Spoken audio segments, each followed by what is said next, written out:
Thanks a lot. Thanks a lot. I always oblige to you, sir.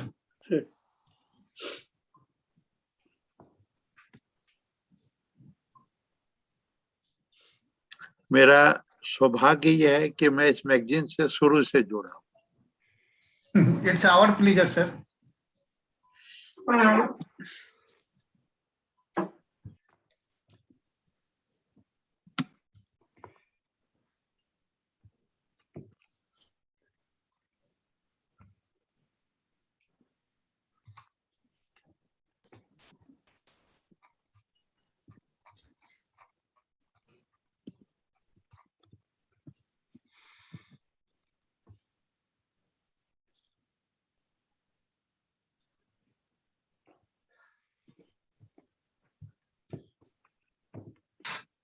Sir, am I audible to all of you?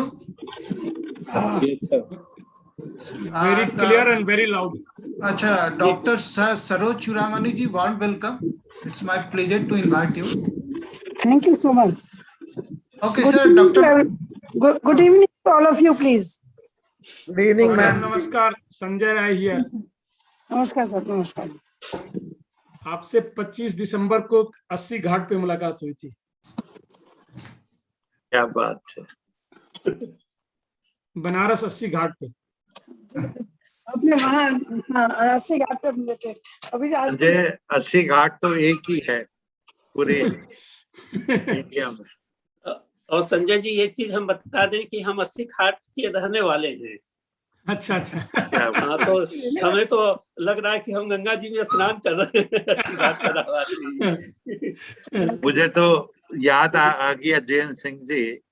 Sir, हो सकता है मुझे incomplete याद हो. सावन शुक्ला सप्तमी 80 गंग के तीर, क्या है वो, तुलसी तजो शरीर. तुलसी तजो शरीर. हाँ तुलसी तजो शरीर. हाँ, तो 80 गंग के तीर. तुलसी तजो शरीर. Sir, with your permission, should we start now? Dr. Sanjay Rajiv Sood will join later on. So now we have a galaxy of the speakers. So now I want to start right now. With your permission, let's start. Please. Sir, warm welcome. As you know, I am Amrish Tiwari. I am editor, publisher of Double Helical. It's my great pleasure to invite all of you, such an eminent personality of the medical fraternity. Today we are here to discuss on myths and facts about COVID vaccination. As you know that either in the Lucknow, in the Bihar, Lucknow in UP, Bihar, and West Bengal, Calcutta especially, there are a lot of myths and facts about the COVID vaccination. Especially in the remote areas, there are low turnout about vaccination. Most of the people, those who are not knowing about proper vaccination system, they are reluctant to get vaccinated. To keep this in mind, we have just decided to discuss on this topic. For this, I welcome to Dr. A.K. Agarwal. Everybody knows he's a well-known personality in the medical fraternity, professor of excellence, and Additional Director General Health, Government of India, Ministry of Health and Family Welfare. And he's the ex-Dean Maulana Azad Medical College, and right now he's the Medical Advisor, Innovation, Clinical Research, Apollo Group Hospital. May I request to Dr. Agarwal, please moderate today's events. Thank you, Tiwari ji. Thank you for your kind invitation. I would like to welcome all my colleagues who are going to be the panelists, who are part of the audience, as well as perhaps they are going to put certain questions to us. This double helical magazine we were discussing before we started the discussion, and my colleague Dr. Jain Singh was appreciating. Well, this magazine, Tiwari ji, if I try to recollect, was started little more than 5-6 years back. And I was lucky enough to be associated with this magazine, and the way this magazine has progressed, and now variety of the topics in relation to medical field this magazine is covering. with the number of authorship has increased. I still remember in the beginning, there was a question, who will give articles? And now all the cream of medical profession and some of the outside medical professions have given their articles. Tiwariji, it is all your efforts and your team efforts. Congratulations to you. You're blessed, sir. Now, today we are talking about status of vaccination. What is the status? What are the myths? What are the positive points? What are the negative points? I would like to go back when we started talking about Corona in December 2019 with a start in China, and then this dialogue started picking up in the month of January 2020. Then came March 23rd, where India announced its lockdown. And then all the precautions, masking, distancing, etc., were told to the public. और तब से हमको ये मालूम है कि हमको vaccine लग जाएगी तो हम सेव हो जाएंगे. So the people of India, the people of the globe waited for the vaccine for ever since we started having this dialogue. And of course, the vaccine came in various countries from time to time.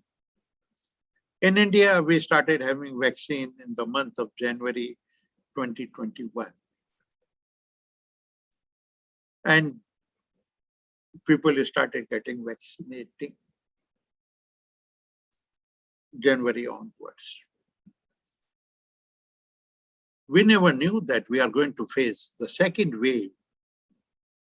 And the second wave, which has impacted in the last 2 months in such a way that it is not wave, it is tsunami. It seems that the tsunami is going away, but I would like to say, hold on. It looks like it is going away, but one has to be very, very careful. Number two, we all medical professional people, especially our community health, public health, epidemiologists, who are the experts, were talking about herd immunity. They were saying herd immunity is the solution. And one of the important factors of bringing herd immunity is vaccination. That is what I feel. But at the same time, what is the status now? What we feel is not that important, but what public feel, what society feel. Are they happy? Are they satisfied? Are they having some apprehension? Their views, India is a very big country, such a vast country, geographically, number-wise. And if I believe that each one of us will have the same mindset, perhaps we are totally confused. But at the same time, if majority of us will have same mindset, which goes into the benefit of the society, benefit of the country, perhaps we'll win the war. So with this little introduction, I'm so happy that today Mr. Tiwari has given us number of, I like to say, renowned panelists who will be contributing in next 2 hours. I've already taken 5 minutes or little more than that. So first of all, I would like to invite my friend, the director of PGI Chandigarh. The PGI Chandigarh is one of the most old and respected institute for country. And the contribution of PGI to the medical profession, to connect with the global medical forum is enormous. The students of PGI are everywhere, not only in India, all over the globe. And our friend, Dr. Jagat, who is the director of this PGI, I will like to invite him. Dr. Jagat, are you there? Yes, sir. Yes, sir. Thank you very much. Thank you. And I will request you, whatever is your vision broadly about the vaccination, please share it with us. Yes, sir. Respected Professor A.K. Agarwal, Professor of Excellence, Medical Advisor, Apollo Hospital, and former Additional Director General of Health Sciences, Professor Saroj Churamani Gopal, President of the National Academy of Medical Sciences. Sound is coming, sir? Yes, yes. Okay. Please allow the screen sharing also, because it is Tiwari ji, screen sharing is disabled. So there should Tiwari be जी करेंगे, ये तिवारी जी का system करेगा. हाँ कर लीजिए sir. Screen Yeah, I'm doing just wait. because तब तक आप you continue, we are joining, please. yes sir. Dr. P.D. Rath, HOD Department of Rheumatology and Director of the Super Specialty Hospital, Saket Max Hospital. Professor Sanjay Rai, Professor of Center for Community Medicine, AIIMS, New Delhi. We have with us Dr. Amita Banerjee. First of all, I am thankful to Professor A.K. Agarwal and organizer Shri Amrish Tiwari ji, who is the editor of the Double Helical, for inviting me and participate in this meeting. And I will be presenting the outline of COVID vaccination, myth and facts. And I will like to share my presentation. It is, I think, hopefully it will be enabled. Tiwari ji, aapko, I think you'll have to go down and on the share screen, click and then allow everybody. Niche, just go to that green mark, share screen jo likha hai niche, share screen pe click kijiye. Acha, theek hai, I think he has enabled, I think. Sir, from our side, it is now, I think now it will be shared. Yes, sir. So we start, sir. Sir, can you see, sir, the screen, sir? Could I? Daksha, we can hear you. We can Yes, see sir, you. we can hear you. And we We can can hear. see your screen also. Okay, sir. So I will be presenting COVID-19 vaccination myth and facts. How this COVID vaccine works. Spike protein on the surface of coronavirus help the virus to gain entry into the human cell. Vaccine emulate the spike protein via a vector, whether it is adenovirus, and or this we can make the vaccine from the inactivated coronavirus.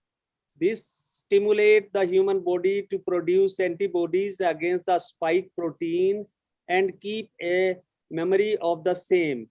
When and if the actual coronavirus attack the human, the body rapidly mount a response to neutralize the virus. So far as India is concerned, at present, we have 3 of the vaccine and many more will follow. As far as this Covishield is concerned, this is a viral vector, adenoviral vector vaccine, and 2 of the doses are given. A second dose is given. Initially, it was 4 weeks, then it was 6 to 8 weeks. Now, at present, it is recommended that it should be given from 12 to 16 weeks. Vaccine, this is from the inactivated virus vaccine. तुम लोग को ना वो YouTube का link भेजा, उसको खोलोगे तो लाइव हो रहा है यूट्यूब पे। तिवारी जी आप म्यूट कर लीजिए अपने आप को। Okay. And inactivated virus vaccine, and second dose is given between the 4 to 6 weeks. Sputnik 5 vaccine is again viral vector vaccine. Second dose is given after 3 weeks or so. And it was in the first week of January 2021, and we started that these vaccines got recommendation and approval, and it was 16th of January 2021 when in our country vaccination was started. Everybody knows Honorable Prime Minister Modi, but in the picture on the lower side is Professor I.C. Pathak, who was the former director of PGI MER Chandigarh, and at present he is 96-year old. He also underwent vaccination. As far as world picture is concerned, USA had the maximum vaccination. First dose 29 crore and 91 lakhs.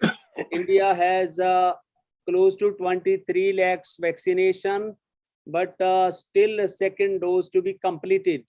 Whereas India is followed by Brazil, United Kingdom, Germany, and France.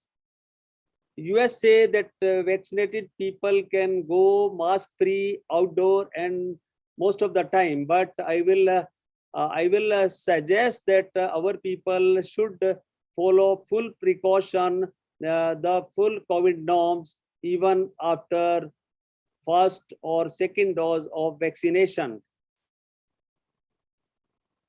It was Dr. Tedros, the Director General of World Health Organization. He said, "This is a time for the fact, not fear. This is a time for rationality, not rumor.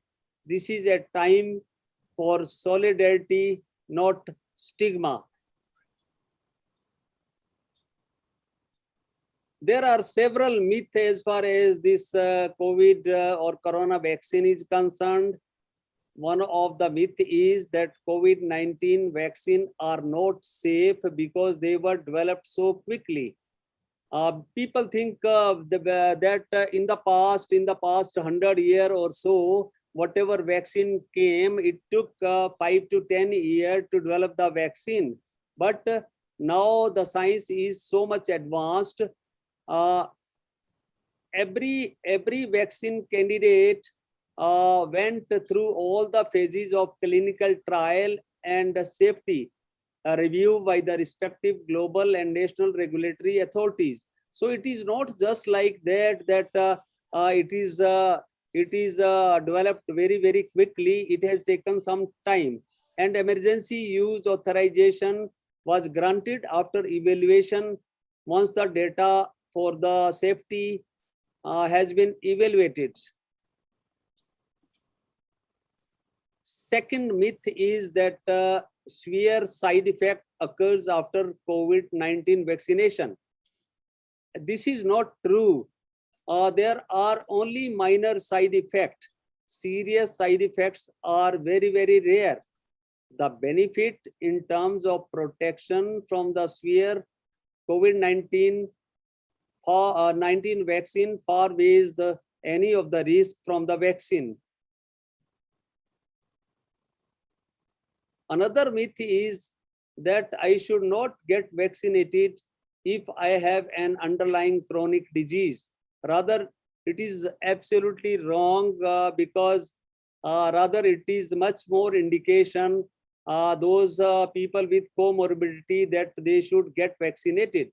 Vaccination is safe and advised in the people with the chronic diseases such as cardiac, neurological, pulmonary, metabolic, renal, and malignancies. Person with one or more of these comorbidity conditions are considered high risk and should receive COVID-19 vaccination on priority.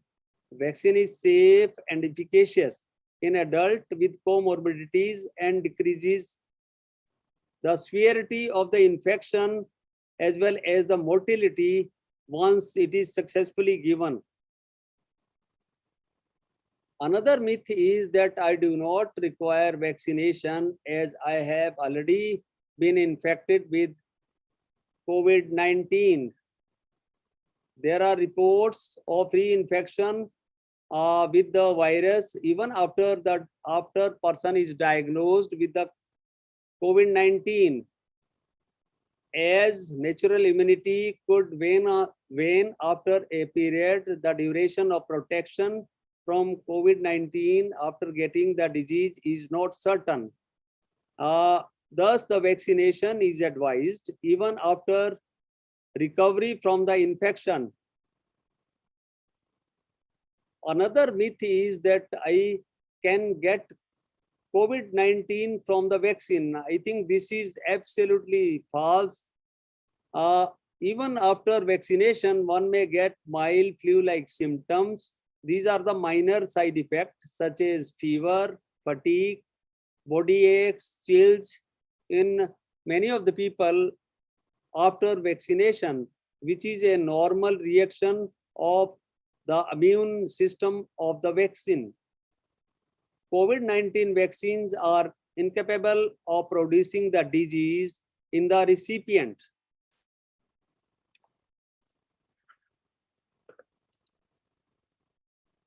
Another myth is that COVID-19 vaccine lead to infertility in women.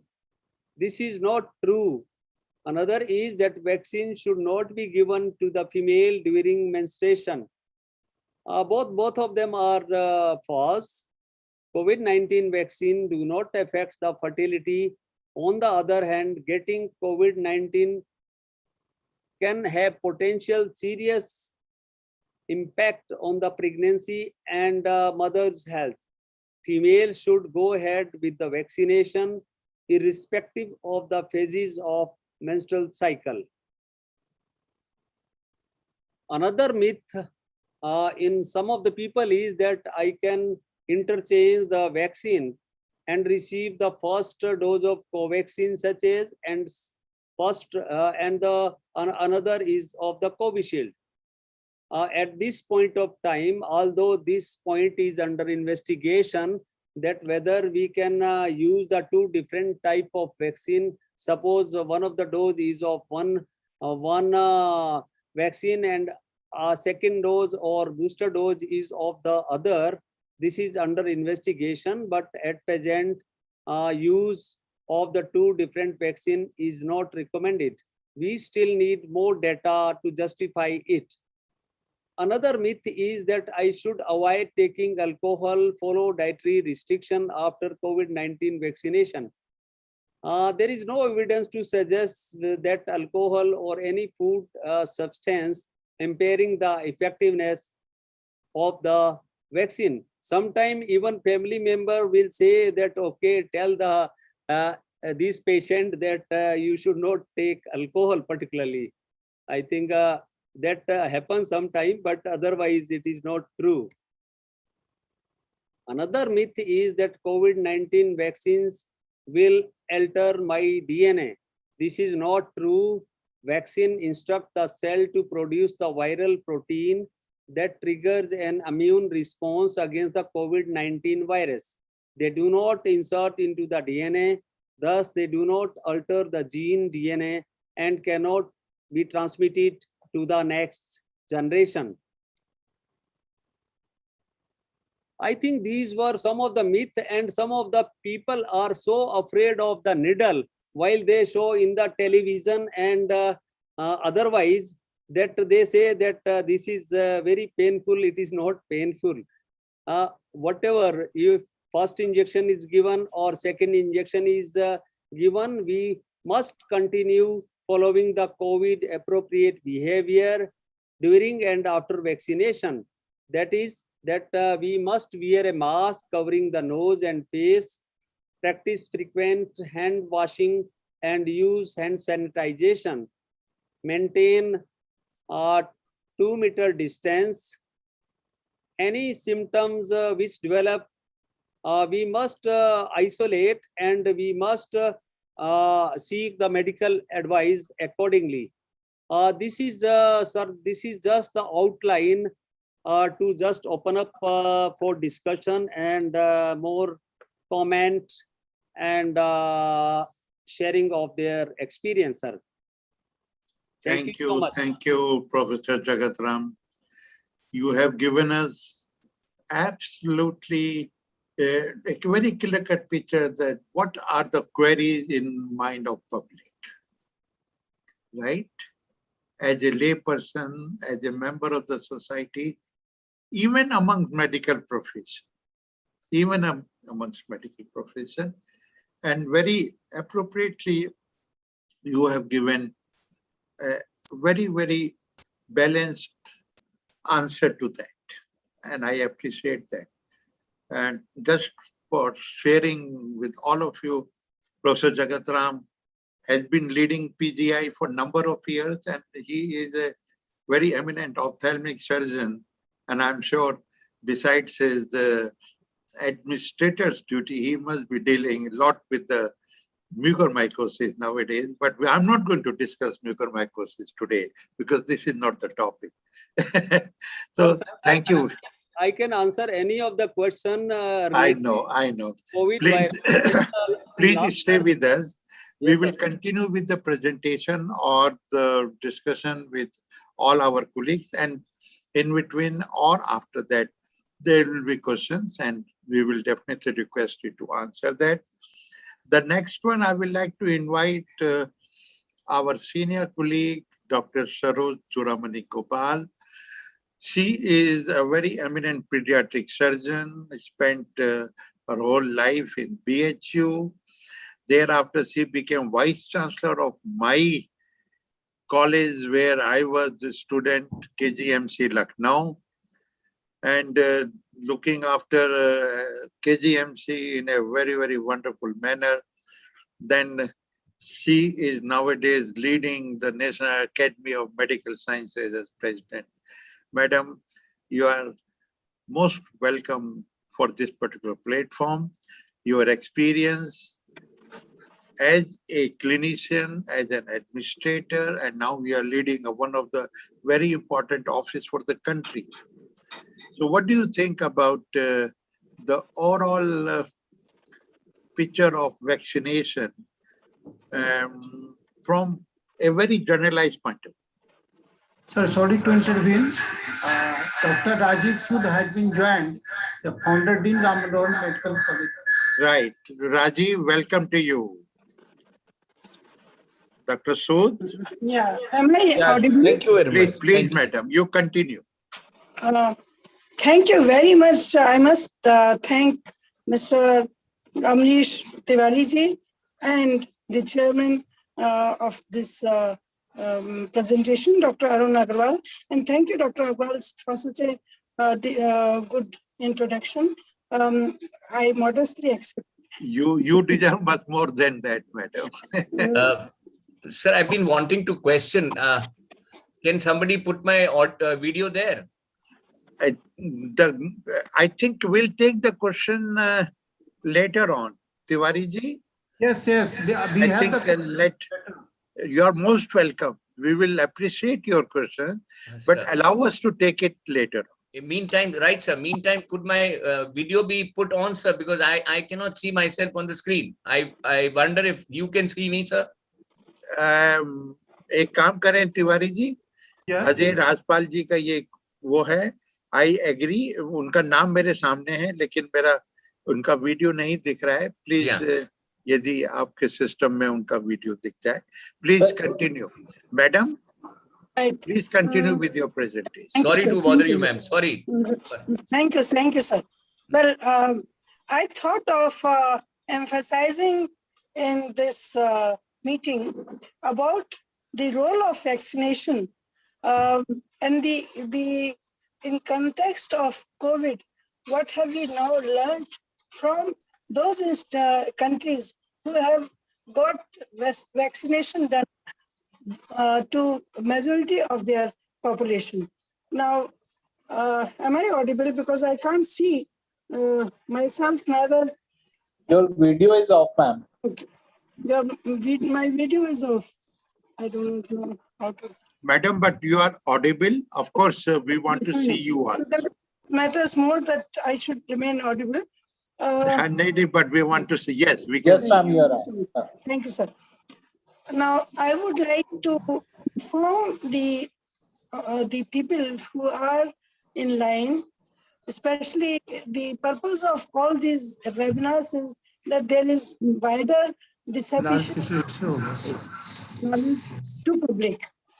Regarding vaccination, I think in viral diseases, the discovery of antiviral drugs and their impact has been found to be the lessons that we have learned from past experiences from all viral diseases is that the discovery of vaccine is the most potent instrument against them.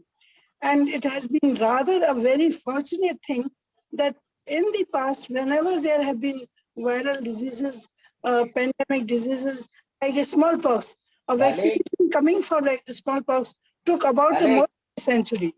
But then came polio. It took about 14 to 15 years. But people have a question as to how come in COVID the vaccine has come so fast. Well, as Dr. Jagatram has already emphasized very well, it is partly because of the advances in technology and advanced technology, and partly because the whole world almost fought together for finding out a solution. This disease was so heavily pandemic on the that whole globe became united for finding out a solution. So that must have been the reason that we were lucky enough to get a vaccination discovered so fast and could be approved for public use so fast. So we must not doubt on these issues. And now the other proof that this vaccination is to be used comes from nations which have got their population at large vaccinated and what has happened to the experience from there. Now, we would like to emphasize here that apart from Israel, Japan and Korea, these countries have been the one where they have been successful in getting their population at large being vaccinated.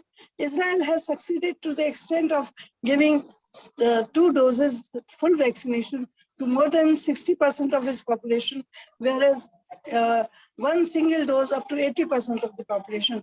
And following that, the result is that in Israel, the incidence of new cases has fallen down to as low as 0.005%. Now, the other country where we can look forward to is America.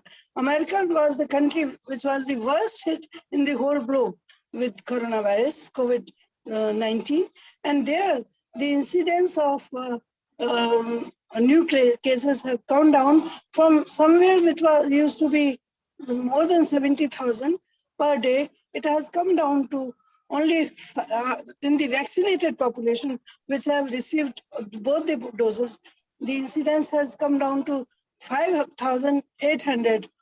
That means in terms of the fully vaccinated population, the incidence has come down to 0.008%. And out of these 0.008% people, the people who needed to be admitted was only 0.001%. And the death rate has been extremely low. So this indicates that there is a strong reason that we must all believe in getting vaccinated. Though vaccinated, even after vaccination, the protocol for following the COVID regime protocols should also be still followed, because till the virus disappears from Earth, which any species which comes on Earth has their own potential of survival. They too have their strong desire to survive. So something which has happened to come, maybe one day it is possible that the smallpox has disappeared from Earth. This coronavirus may also disappear from Earth. However, it is less likely because its variants are already more than 200 species of coronavirus have been found on Earth, and then it has a great potential of mutation. So the survival is there in this virus also, and therefore, while we must adhere and must believe that COVID vaccine is effective, and we must emphasize on public to accept the vaccination and not the rumors. Rumors in our country are extremely a lot, and there may be hundreds and thousands of reasons for rumors. They could be politically motivated, they could be religiously motivated, they could be just motivated for the sake of motivation, saying anything against anything. But we must have to convince our people that COVID vaccination is something which must be quickly adopted to for the whole population, and even to children, it is safe. And the children, the studies might come up sooner, that it might be, there are studies to suggest that only one dose may be effective for children. And there are work going on oral vaccination for children. So at the moment, most of the countries are advocating that we should involve the child population from 12 to 18 years also. But we must propagate from this forum that COVID vaccine side effects are very little, the benefits are very high, and we must have faith in the system for getting vaccination. That's all that I would like to emphasize upon. Thank you. Thank you, Madam, for re-emphasizing the fact that the global experience has shown the advantage of vaccination. You have given example of Israel, of United States. Once you are vaccinated as per the conditions recommended, and the possibility of having a second attack, and if at all is so low, and if at all one suffers, the severity is also very low. And perhaps the question of mortality is always, I mean, one can't say, but it's absolutely rare. It's absolutely rare. It's a very important point you have highlighted. So with that, thank you very much. And I'm sure there will be some questions for you. Sorry, sir. Sorry, I may also like to emphasize here about our own Indian experience. In India, the armed forces have been vaccinated. All the two doses have been given, and you would be surprised, after the whole armed forces having received the 2 doses, the incidence of COVID infection in them was found to be 0.004% and no mortality. So that is what our That's Indian a very good observation you have perhaps given to us. Thank you very much, Professor Sharod. I would like to now proceed to my next expert, and our next expert, at the name given to me by Tiwari ji, is Dr. P.D. Rath. Dr. Rath is a very renowned rheumatologist. He's chairman of the Department of Rheumatology in Max Group. And of course, nowadays, a lot of rheumatological treatment, medical treatment, is being covered and being shared with the treatment of the COVID. Am I correct, Dr. Rath? Yes, sir. So Absolutely with right. that remark, I'd like to invite you and give your views about vaccination and what way this combination of your rheumatological drugs, which are coming in a big way. And is there any sort of relationship, please? Thank you, sir. Thank you so much. I would like to thank Tiwari ji and all my senior colleagues and friends. Sir, I've seen that a lot of things have come out in the chat box about immune system and autoimmune disease. So if I could request to give a small presentation where I can try to make it easy for people to understand what the vaccine is and how it works, and many things related to that, I would be grateful. Please.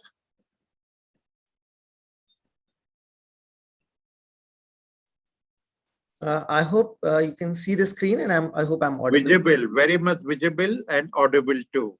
Thank you, sir. Well, I think let me take you back to a very interesting story, because a lot of you who are not doctors and who are not associated with medical science may not know this, though some of my seniors have already told this. Many years ago, and I'll take you this back, way back in the 1798, there was a disease called smallpox, which ma'am alluded to, which was killing hundreds and thousands of people every year, year after year after year. Not just 2020 or 2021, but imagine every year people were dying. And there was nothing at that point of time. The situation was very similar to what it was today. There was absolute decimus everywhere. People were, people were dying on the roads by millions, by thousands, and there was despair everywhere. At this point of time, there was a young doctor in England who saw that the milkmaids, the ladies who milked the cow, they used to get this small infection on their hand, blisters on their hand, from a virus called as cowpox, which they got from the cows. And what he noticed was that these ladies somehow were protected from developing smallpox. And with this small observation, in a lady called Sarah Nelms, this young scientist or doctor decided or thought that what if this blister or this fluid could be then given to another person, and that person could be immune from this smallpox. And that's what he did. He gave this first injection to his own gardener's son, James Phipp. And what happened at that point of time, you can understand, was very similar to people what they are doing now. They were questioning him. What are you doing? What is this crazy thing? And science always has been questioned throughout the ages. And what happened after that was nothing short of a miracle. This boy was immune, and subsequently vaccination was officially declared in Britain in 1840. And that is the story which we all need to remember. And this is Dr. Edward Jenner, and you can see him vaccinating his gardener's son here. This is a portrait. And look at what has happened many years later. Similar picture, Brian Pinker, the first person to get vaccinated in UK, more than 90 years of age. So this is what is science. It is through science that through the ages that we have learned to fight. So what are vaccines and how do they work? Well, vaccines are, I would call them terrorists. They sneak into our cells, into our country. They sneak into our cells and they damage and destroy our body, right? And with our defenders, the T cells and B cells, which we call the defenders of our body, they are not able to catch this virus early. So what do we do? So what do vaccines do? Well, what vaccines do is they train the immune cells to recognize the virus. It is very similar to putting up a poster of a wanted terrorist. Now, if a terrorist poster is put up everywhere in the country, then everybody recognizes that face. And the moment you see this guy, you immediately pick him up and you say, oh, this is the person who is a terrorist. So what vaccines do is they train the immune system, they train our body to recognize this culprit. They train our body to recognize these terrorists which enter our body and try to destroy them.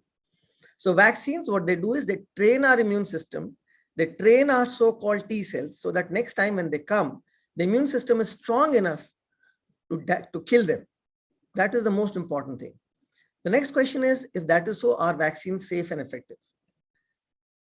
And I'll take you back, and what ma'am was talking and Professor Jagatram was talking, I'll take you to look at the diseases, look at polio, look at measles, look at almost from 1950s to 1965, 68, almost 600,000 patients from measles developing, people dying. And look at what happens when vaccination is introduced. It takes time. It doesn't go down overnight. It doesn't go down in a year, but with time, it wanes away completely. look at pertussis, look at polio. I'm sure a lot of you would not know these diseases. Why? Because we have vaccines against them. Had we not had vaccines, we still today would have been suffering and dying of these simple diseases. Forget about corona. Let's look at the timeline of certain infectious disease. Look at tetanus, look at diphtheria, look at polio. How many people have had infected by them? How many people have died? How many people were disabled in early 1980s? And look at the efficacy of vaccine as you've had more and more vaccination, these diseases have waned off, but it takes time. It doesn't happen overnight.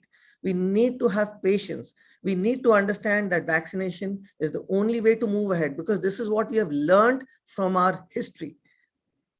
Look at US, look at the number of rubella cases, almost 50,000 patients till 1970s. And look at the first vaccination and look at the second vaccination introduced in 1970s. And thereafter, there has been a steady decline and it has waned off, but it takes time. In India, the story, look at the polio story, where we were in 1980s and 85s, and look at where we are now. And this is only because of vaccine. This is not because of any miracle.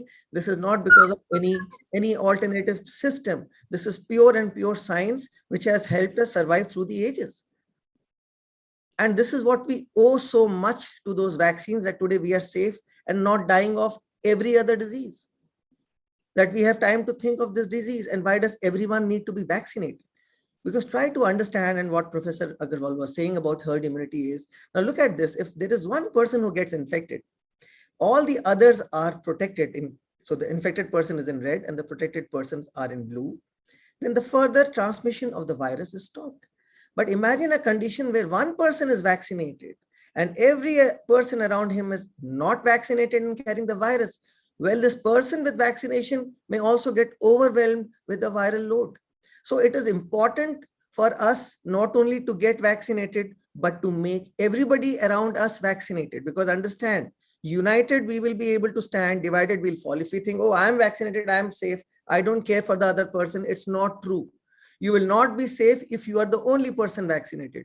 You will only be safe when everybody is vaccinated. So we need to be vaccinated, everybody, to protect.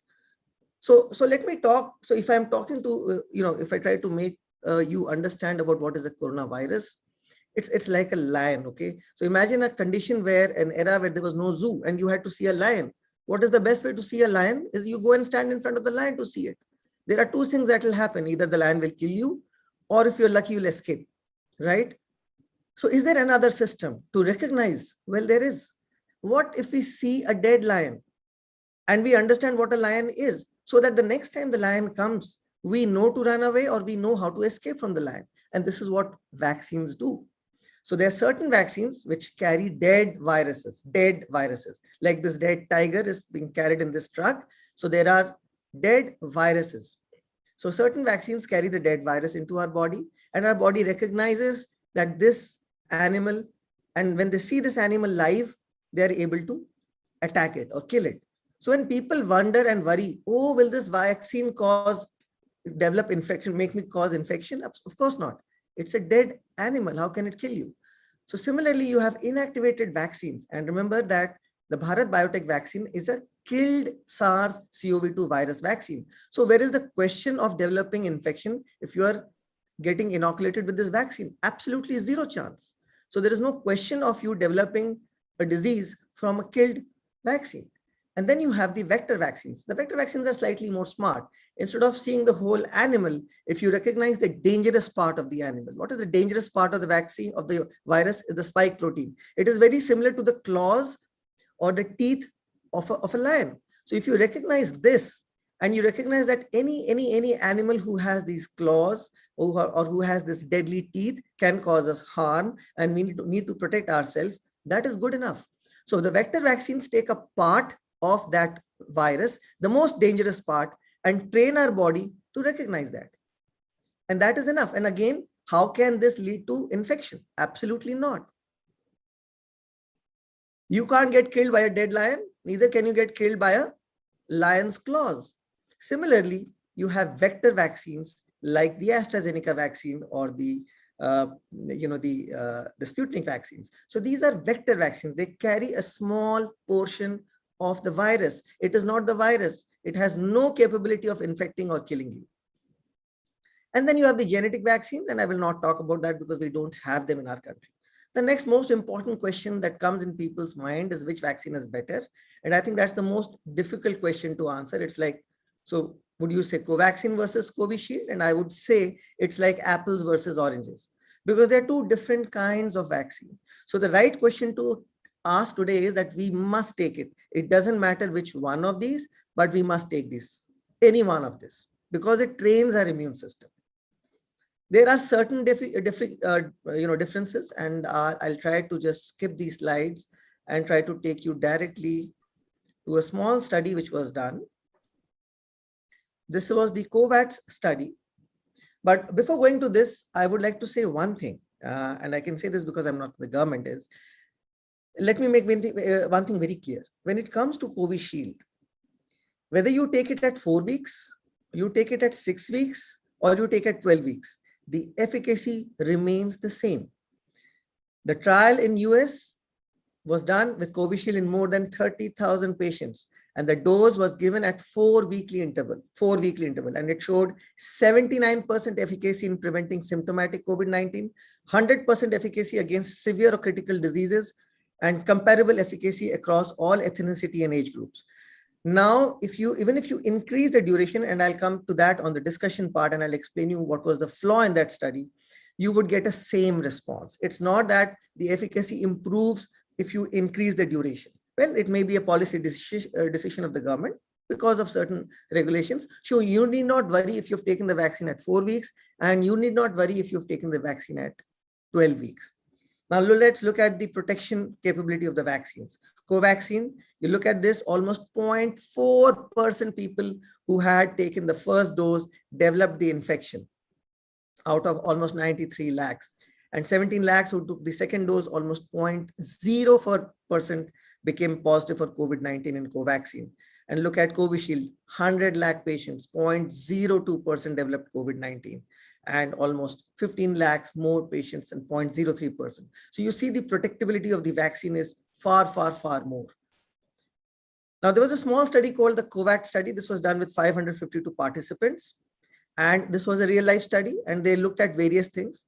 And what they found is that patients who had comorbidities like diabetes and other things, in them the antibodies were there, comparable, slightly less, but comparable with patients who had no comorbidities. Similarly, when you look at the hypertension, people who had hypertension probably had a slightly less robust antibody formation, but nevertheless, quite good antibody response as compared to patients who were not hypertensive. Age, of course, they found that patients at a younger age launched a much more robust antibody response, but nevertheless, patients who were more than 60 also had a good antibody response. Females launched a more robust response than males. Now, what was important is patients who were previously vaccinated had a very strong immune response. And I'll come to this topic also a bit later, compared to the patients who did not have, but at least even they had a decent antibody response. It was also seen that patients with Covishield probably had a slightly more antibody response compared to Covaxin, but statistically significant, but nevertheless, patients with Covaxin also had very good responses. So what the study showed was that both vaccines were good for all age group of people, irrespective of their comorbidities. Slightly less reactions with Covaxin, but also slightly less antibodies. Covishield, slightly more reactions, but also more antibodies. Now let's come to Sputnik. Now Sputnik is again a vector vaccine. They're very smart. What they've done is they've taken two different vectors, first vector and second vector. Now, why do we need to take two different vectors? You see, our body's immune system is like this barricade. So when you're taking a thing in a truck and you're going into that barricade or the roadblock, the police sees the vehicle. The first time you can enter inside, but second time the police recognizes that vehicle. The immune system recognizes the vehicle which is carrying the vaccine, and it may actually prevent that vector from coming inside. It may prevent the truck which is carrying the virus particle from coming into the body second time, because that is how it's trained by God. to prevent anything from outside to come inside. And that is why it is possible that when you give the second time, you carry the vector in the same truck, it will this time stop and say, sorry, you can't enter. So what the Russians did is they did something very interesting. For the second time, they have a different truck with a different number plate carrying the same material inside. So both the times they are able to fool the immune system in the body and let the particle go inside the body so that our immune system gets trained. So this is what it does. So there are two different vaccines that they have. They're carrying into different kind of vectors to increase the efficacy and reduce the body's attack against the vector itself. And that has again led to very good efficacy, no strong allergies, no anaphylactic shocks, and almost 3.8 million people have got vaccinated in Russia with 97.6 efficacy. When you look at the efficacy across the vaccines, not much to choose. 80% with Bharat Biotech, 82.4 with AstraZeneca, and 91.6 for Gamaleya. So no matter which you choose, it works. Now, being a rheumatologist, I would like to deal with vaccine in rheumatic disease. And I've seen a lot of questions in the chat box on this. And I'll make it very, very clear. The guidelines are very clear from American College of Rheumatology, and I'll take those guidelines. Patients who have autoimmune rheumatic disease, and mainly those with severe disease, are at higher risk for hospitalization and poor outcome due to COVID-19 disease. Hence, patients of autoimmune rheumatic disease must get the vaccine prior to others of their age and sex. So let me again highlight, patients who have autoimmune disease must take the vaccine, and not only take, they must take it first. And that is why government actually gave it first to people who were elderly, to people with comorbidity. So when people come and ask me this question that I have this problem, my immune system is weak, should I take it? Absolutely. If your immune system is weak, your vaccine will train your immune system and make it strong. So when people ask, Dr. Sir, what is there to make our immune system strong? It's the vaccine. There are no contraindications for patients of autoimmune disease to receive vaccination. Please understand this. There is absolutely no contraindication. Now, the effectiveness of the vaccine may be reduced, no doubt. And there is a slight potential risk for autoimmune rheumatic disease flares, but that risk is far less than the benefit of the vaccine. The risk of disease flare is far less, and it can be controlled compared to the risk of the disease and death from the disease. So remember that the benefit of the vaccine outweighs the risk of disease flare. It is also important that household members and other close contacts of patients whose immune system is weak must be vaccinated, because when you are vaccinated, you form a protective defense. Remember the herd immunity diagram I showed you. You must form a protective ring against the virus for your family members. You have to form a protective defense. So not only should your person in your family who has autoimmune disease or a weak immune system get vaccinated, all of you in that family should get vaccinated to protect him or her. Except for patients with life-threatening illness, patients with autoimmune rheumatic disease should receive the vaccine as soon as possible, regardless of disease activity and regardless of disease severity. Doctor Sir, my disease is very active. Should I take the vaccine? Absolutely yes. Absolutely yes. An ideal situation would have been that when your disease is under control, you should take the vaccine, but we are not in that situation. We are in a situation where you need to take the vaccine. Medications I'll touch briefly. Painkillers, paracetamol, etoricoxib, no major effect. You can stop it, hold it for 24 hours before vaccine. Certain drugs like rituximab is where the problem comes. I'll not discuss that. Cyclophosphamide, if you're taking approximately 1 week before each vaccine dose, you should stop. Small molecule JAK inhibitors 1 week before the vaccine dose. Methotrexate only 1 week before each dose. That also assuming that your disease is well controlled. If your disease is well controlled, you could stop it for a week. But if your disease is not well controlled, kindly continue with your medication, do not stop it, and take the vaccine. So I think these are very important concepts. Same is for most autoimmune medications, and I'll just breeze through them. I'll not go through them in detail, but the concept is that you must take the vaccine. Now, what about vaccine-induced blood clots? Now, let me make you understand that these blood clots is a very different thing. It is not the usual blood clot that happens in people. And you'll be surprised to know that people who developed these blood clots post-vaccine had no risk for blood clots, had no autoimmune disease. So these clots happen because of a rare antibody formation, which has happened in those patients who had never had any prior history. And if you look at the EMA, it says the benefit outweighs the risk. And this risk is very rare. And let me tell you, this is the same risk that happens with the injection called as heparin, which everybody took for blood thinner. It also causes the same risk. So the benefit of the vaccine is far more than the risk. The vaccine is not associated with an increase in the overall risk of blood clots in those who receive it. And there is no evidence of a problem related to any specific batch or manufacturing site. This is the EMA recommendation. The vaccine may be associated with very rare cases of blood clot and low platelets, but this is very rare. 20 million people in the UK and EA have received the vaccine as of March 16th, and they have had only 7 cases of blood clots. Now let's look at the road fatalities in India. Every year, 1 to 1.5 lakh people die. And we are talking of 100, 200 million people receiving the vaccine and 7 people developing a rare clot, which happens in people with no prior history of clot. So please remember that blood clotting is not a problem. It's a very rare phenomenon which can happen 1 in 100 million to anybody. Not necessary that if you have a history of clotting, it will develop. Absolutely not. Normal allergies. Now remember that allergies to food is very different from allergy to a vaccine. The allergy to vaccine happens because of certain ingredients in the vaccine. So normal allergies do not mean that you will develop allergy to the vaccine and vice versa. So people who have allergies need not worry, but they must inform the health worker there at site that you have history of allergies. If you're taking your vaccine, please take extra time, sit there, relax, and only when you feel comfortable, maybe you could sit for an hour and then go back home.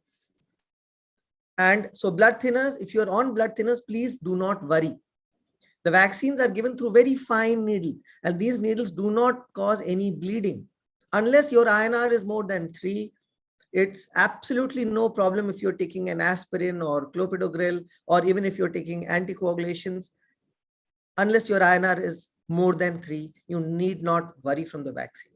If I'm vaccinated, can I still infect others? Yes, you can, because there isn't enough evidence that the vaccines, even though they protect you, whether they will prevent you from carrying the virus is still not clear. So even if you're vaccinated, you must follow the same protocol till everybody is vaccinated. And that's why the mantra is everybody has to be vaccinated for each one of us to be protected. 1 or 2 protection will not give you protection. So the next question is, do I need to be vaccinated? I've already got the infection, and I'll show you this data. So this is infected patients, and this is the antibody titer. Look at patients who have recovered, look at the antibody titer, and look at the vaccinated individuals. So it's very clear that normal infection gives you some antibodies, but they will not give you enough antibodies to last long enough. You still need to be vaccinated because vaccinated people have much more robust antibodies. What about vaccination in pregnancy and breastfeeding? Well, the recommendation is that if you have comorbidities, if you have risk factors, when you're pregnant, you must still go ahead and get the vaccination. Breastfeeding, I think, is now pretty clear that you can get vaccinated. But in this situation, if your risk of developing the infection is high, then the benefit far outweighs any risk. And remember, we have had vaccines all through. Pregnant ladies get vaccinated and they're safe. Do high ESR, CRP and active disease, are they a contraindication? I think there's been so much said about this. I need to talk about this. Remember, your disease activity, regardless of your disease activity or severity, you need to be vaccinated, which means a high ESR, CRP does not mean that you cannot take vaccine. There are a lot of autoimmune disease where the ESR, CRP remains high. It's not a contraindication. You must take the vaccine. You cannot wait for the disease to be under control in this situation. If I've been infected, how long should I wait before taking the vaccine? If you ask me, scientifically, 14 days after from the day you were symptomatic, the moment you are feeling better after 14 days and you're not going to infect others, you could actually go and take the vaccine. Now, whether you get the vaccine or not, that's a policy decision. But scientifically, you can take it. Travel purpose, I think for those traveling internationally, you can wonder which vaccine to take, which is recognized, which is not. I think I'll leave it at that. So I think it's very important to get protected and not die of the disease. And science has shown you, and I've shown you, history has shown us, the only way out is vaccination, and not for one, but for all. So all for one and one for all. That is the mantra I would like to give you. Thank you. Thank you, Dr. Rath, I think, for giving us reminding us the historical review of vaccination and making how vaccine work in a very simple manner, as well as to correlate the various queries in a particular clinical condition, which is your specialty, and appropriately you have answered practically each and every query being raised by many of people who are perhaps suffering or their relations. So thank you very much.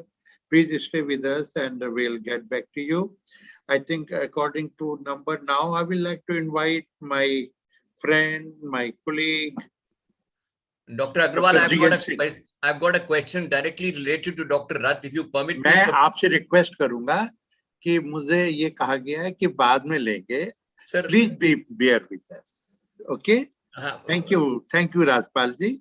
We appreciate, and जैसे ही हमारे सब expert बोलेंगे, we will definitely invite you. Because this was related directly to Dr. Rath's. Dr. Rath, आपके साथ. Sir, I will take your question once the thing is over. We'll take your question. 100%. Thank you. I have another webinar waiting for me because I am a professor. I have to attend to other seminars and give lectures. मेरी request होगी, मैं अपने बाकी expert से request कर रहा हूँ कि थोड़ा सा वो करें. Now I would like to invite Dr. Jain Singh. Dr. Jain Singh had been our Drug Control General of India. During his regime at Drug Control General of India, so much was achieved in regulating the introduction of drugs and so many things, including how to look after the serious adverse event or during drug trials. I was lucky enough to be associated with him, and he has contributed a lot to this very high status office of the country. And now, even after he has relinquished that charge, he is contributing a lot, and especially he is advisor to UP government, and perhaps with his advice, perhaps you will find this particular industry of pharmacy, which was perhaps lacking in North India. One never know, Dr. Jain Singh, with your guidance, our surroundings of Delhi will become hub of pharmaceutical industry with all innovative ideas. Over to you, Dr. Jain. Thank you, sir. Good afternoon, all the distinguished galaxy of the experts over here. Really, I feel very fortunate to get a platform in the presence of such great people. I am especially very thankful to Amrish Tiwari ji, who has created a wonderful platform, and my guru, my mentor, Dr. Agrawal, who always help the regulators to see how the patient safety, their rights and well-being be protected. Coming back, really, sir, I'm very grateful to you. The way you serve the nation, we always feel proud of you. I was hearing Dr. Jagat Ram ji, Saroj ji, and Dr. Rath, and whatever the myth and the facts, the quas on the COVID have been cleared. Many doubts were existing in my mind, and now everything is crystal clear.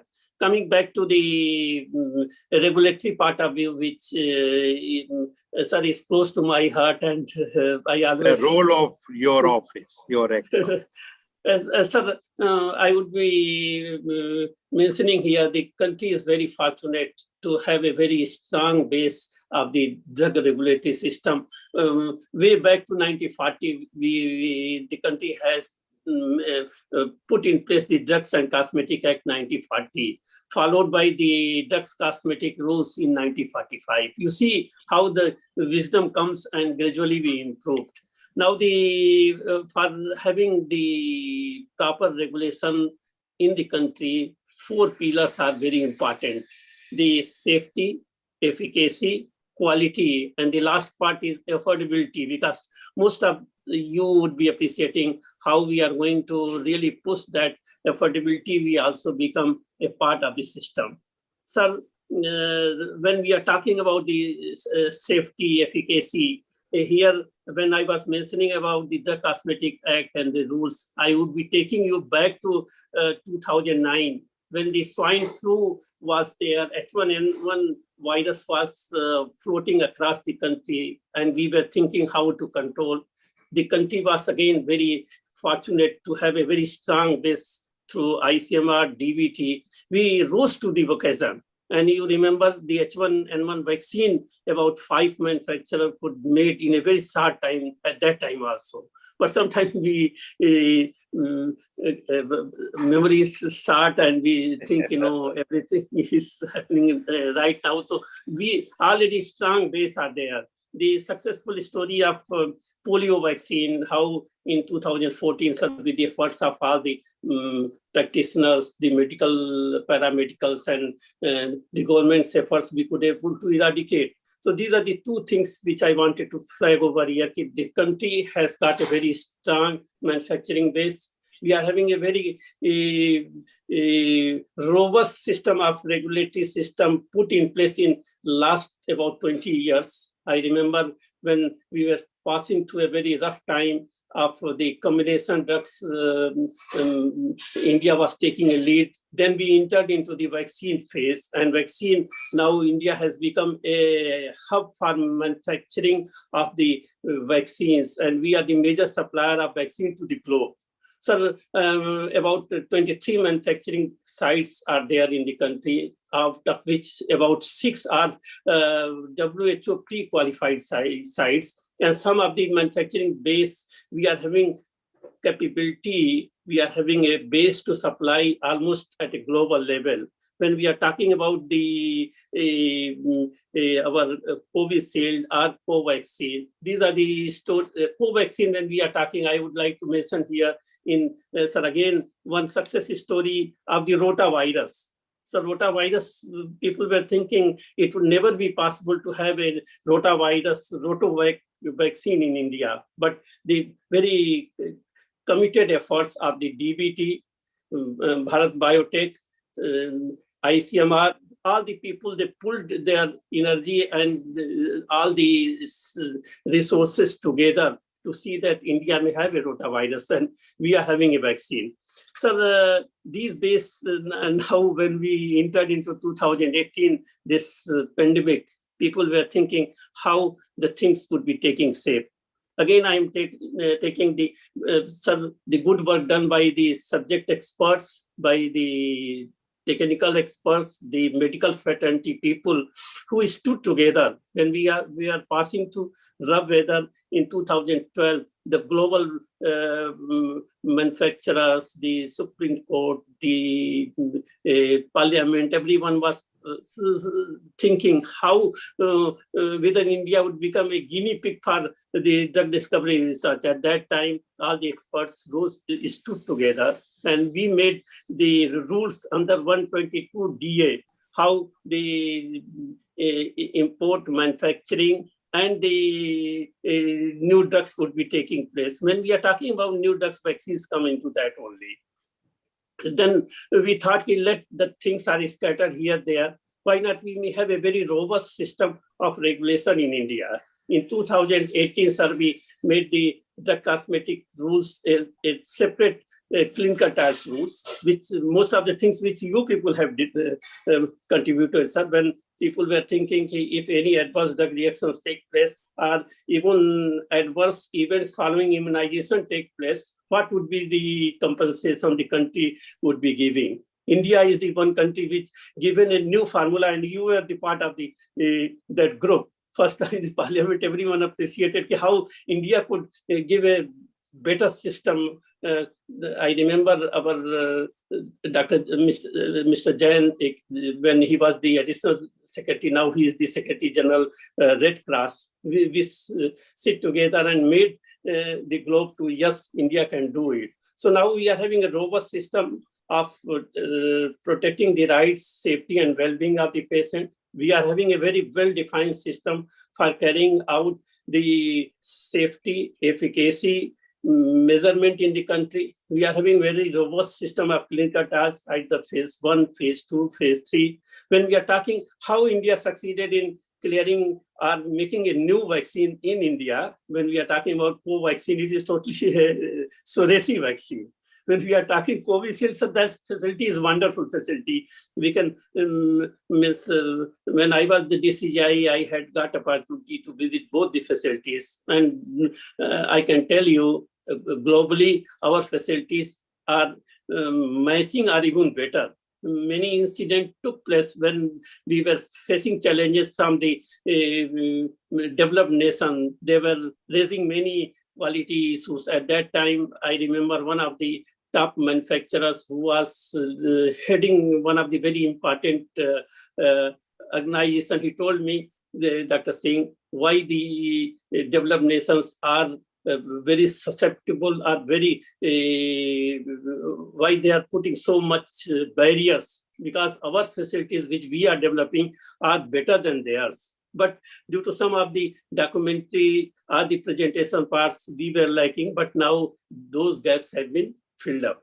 So the another point I want to present to the August gathering over here, WHO, which is the authorized platform for seeing that the vaccine manufacturers, the regulatory system, the expertise is available with the country or not. They used to have assessment every 3 years of the regulatory system of the country. And they did in 2012, 2015, 2018. All the stringent regulatory body, either it is US, or the European, Japan, China, most of the, and our neighboring countries, their regulator, their experts came to CDSU. They evaluated the regulatory system, manufacturing system, post-marketing surveillance so minutely that it took about 6 to 9 months each time to have preparedness. And I can tell with proud that the last evaluation which took place in 2018, India passed with flying colors. We are bracketed under the stringent regulatory authority bracket, and that enabled, and this has been done only for vaccine, that enabled that India has become a functional regulatory system, functional manufacturing system, functional post-marketing surveillance, robust system. And this is how we are exporting vaccine to more than 175 countries. When Professor Rath was mentioning the measles, globally we are the leader. Most of the measles we are supplying. So these are the things which are why I'm telling, because we are having a very strong system of regulation where we are doing based on science. The subject experts, which mostly they are from the medical fraternity, all the experts, most of the faces whom I am seeing, they have come to CDSU. Their contribution is very laudable. Today, India stands taller due to their contributions. And even when we are going to the global level, they recognized our services. So one thing which people would be reserving or having a doubt in mind, why indemnity is so much become an issue. Sir, you remember on compensation when the formula was involved, how much noise globally the people raised. But we are very fortunate that the scientific, administrative, political power we put together, and we are having a very robust system of providing compensation. So everyone wants, at that time also they wanted. But it is the wisdom of the nation which was larger than anybody convincing, and today we stand taller. So these are the things which we did in the past. Today, at one point we were weak. That is post-marketing surveillance. That was the weak point. But I am confident after this vaccination program, India is going to play a very wider role. When we are doing, I'm seeing in UP, whenever the vaccines are being given, half an hour, the experts, the doctors, the nurses, everyone is monitoring so well.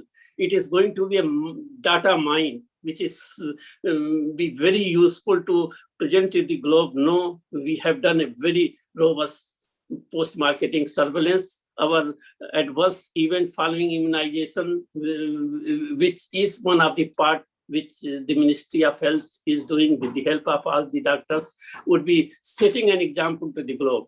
So in the last, I would be putting over here, we are having a very robust system of standard setting also. Whatever the vaccines, monographs are being made, Indian Pharmacopoeia Commission used to have a very robust standards. You don't think India is not having standards. Our standards are at par with any of the developed nation or the stringent regulatory bodies. The second part is the regulatory system. Third part is the post-marketing surveillance. And the last, which is very important, is the base of manufacturing. We are very fortunate that the public sector, which created the skill, which created the base, have been further polished and improved by the private sector. Now the time has come when we are going to be global. Many of our manufacturers, they are exploring that they would be going at the global level and doing the wonders.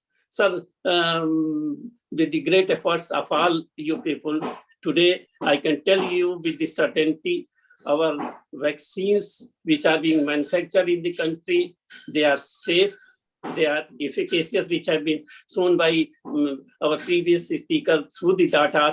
The quality-wise, I can tell you, we are having a very robust system of quality monitoring, which WHO has already certified. This is why the 7 manufacturing units are pre-qualified.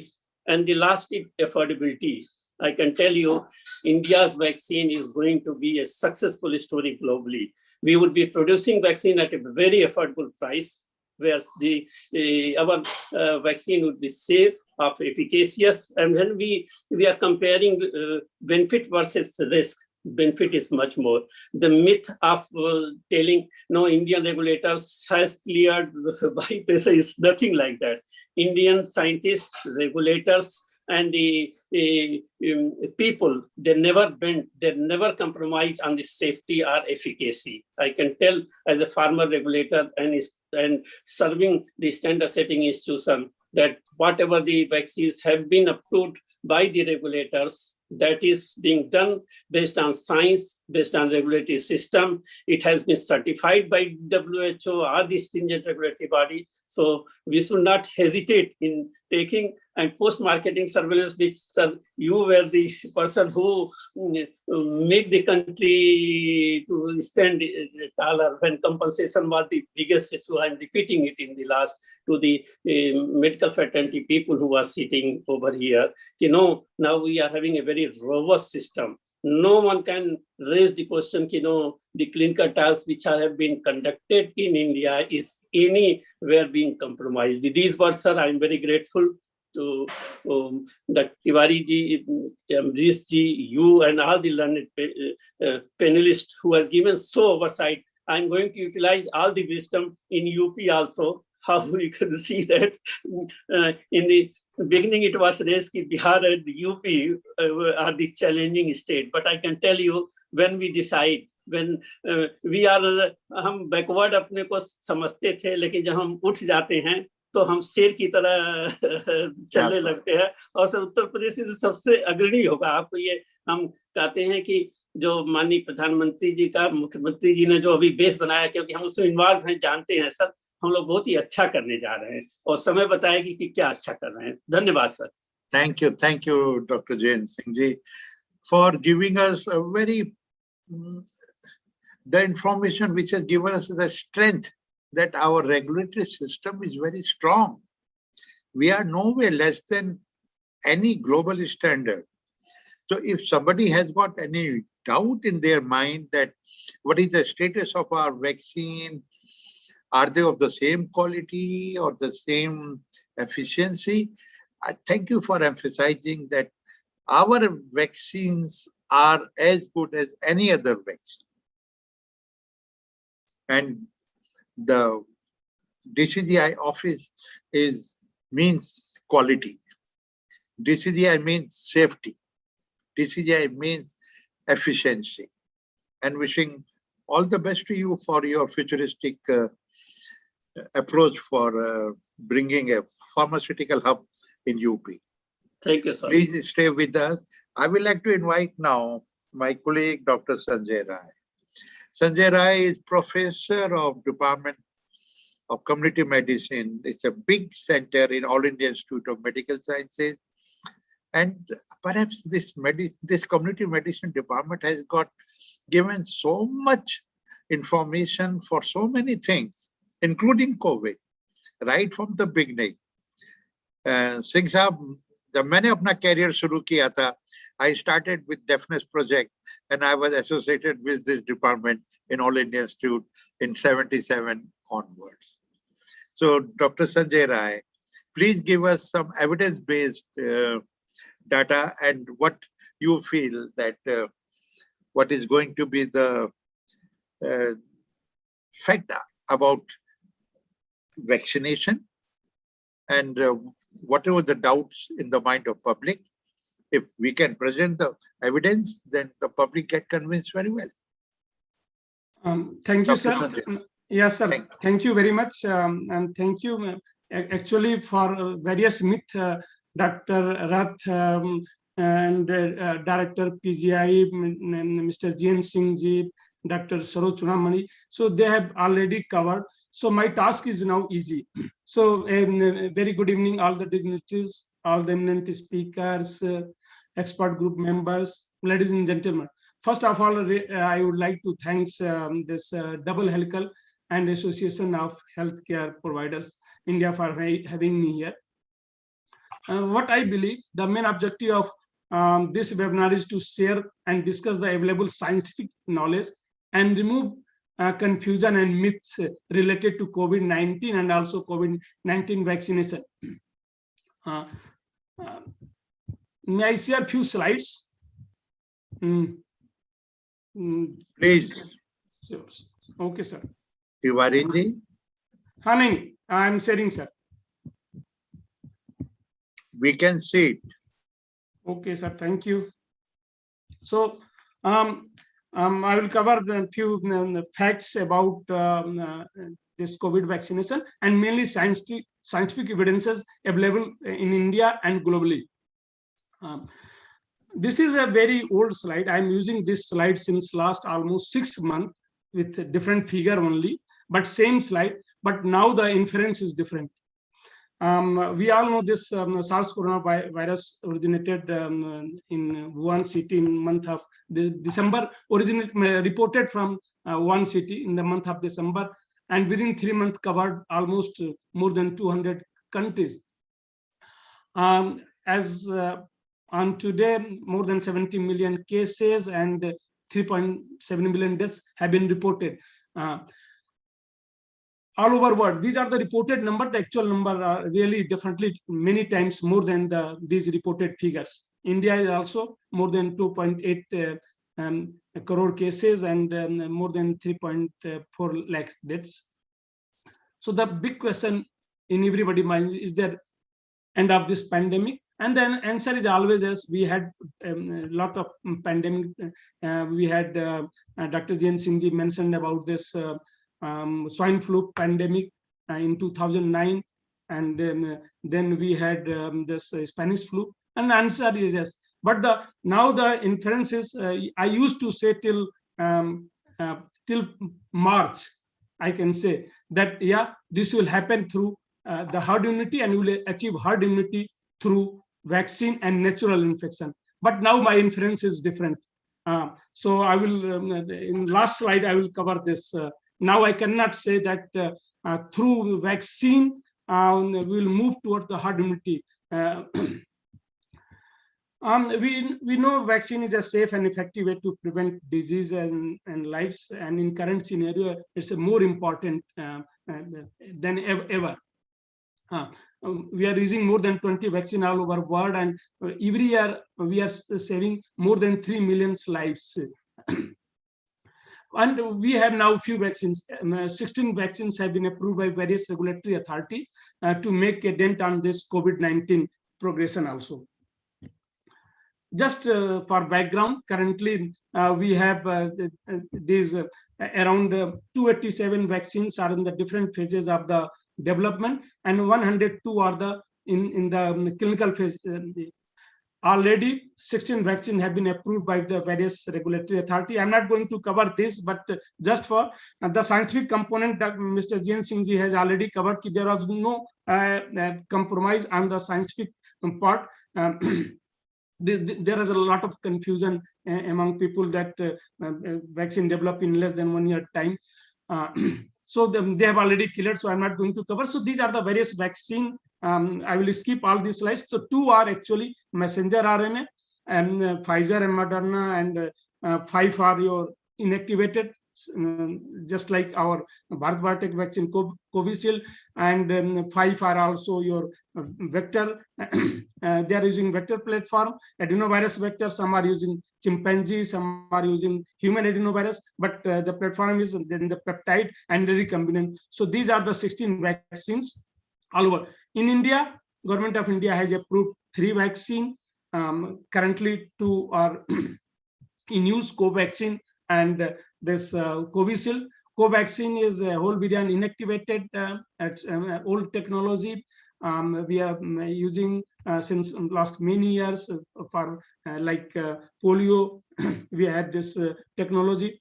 The overall efficacy is 78%. It's a completely indigenous vaccine. All the phases of clinical trial and preclinical trial done here in India only. Then we have this AstraZeneca and Oxford vaccine in India. Serum Institute is manufacturing, and based on the this 62.1 efficacy is based on the first publication appeared in Lancet of the phase 3 trial. All these clinical trial in Brazil, China, Brazil, UK, and South Africa, and they published Brazil and UK data with your 2 standard dose at 4 weeks apart. The efficacy was 62.1%.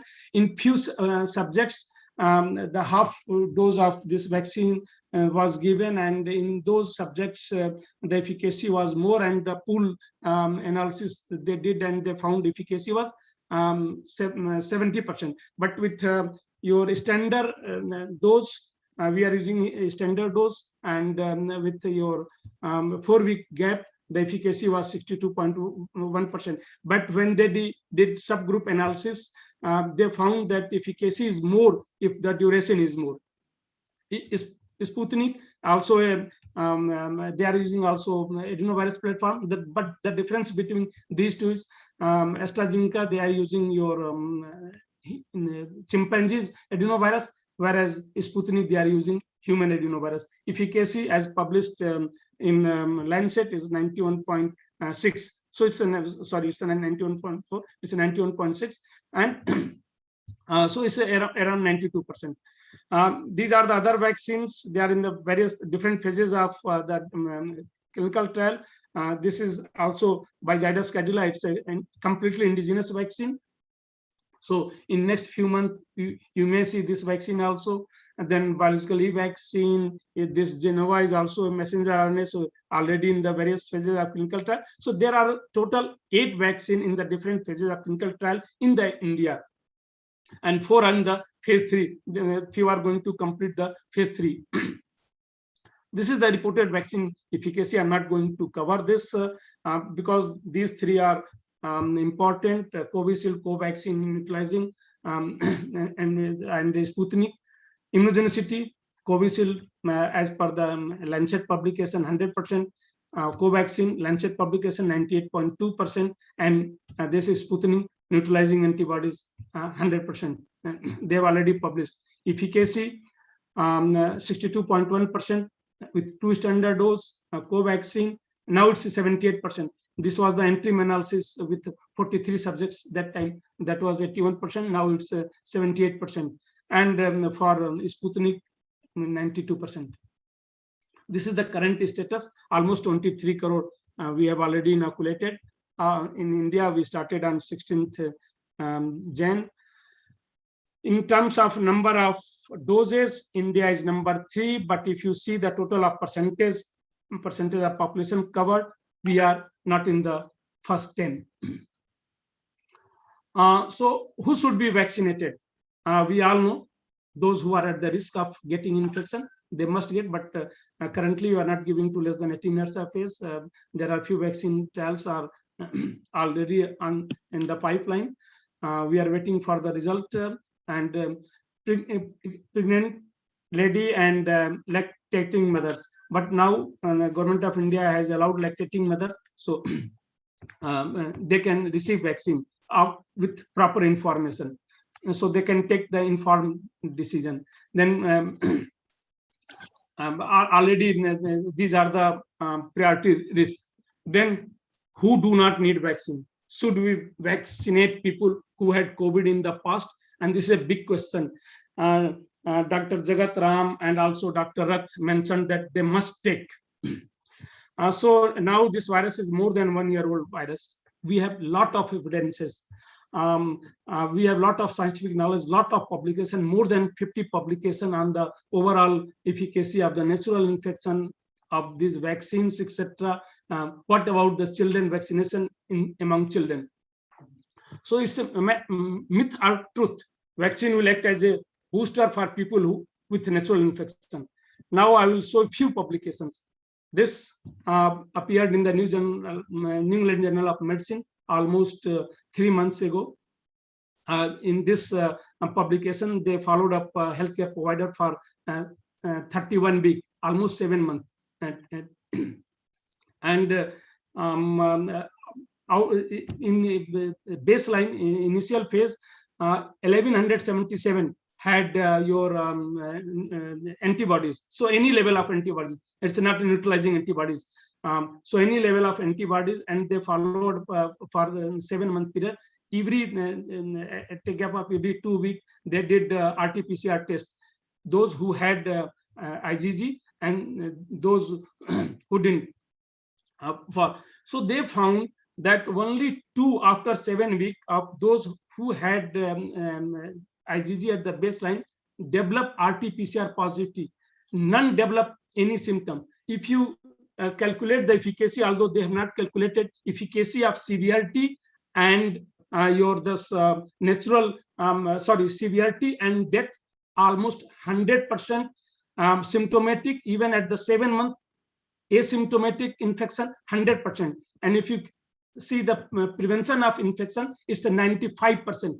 None of the vaccine is preventing 95% infection, even at the 7 month.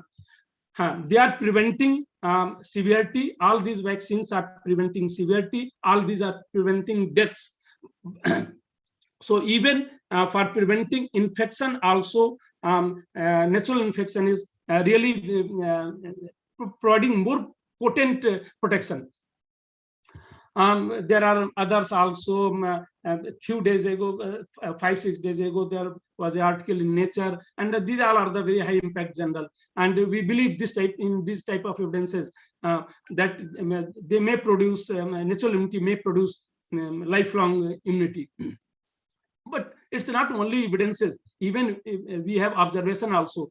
If you recall, last time there was a lot of noise for this Mumbai Dharavi, one of the Asia's biggest this slum area.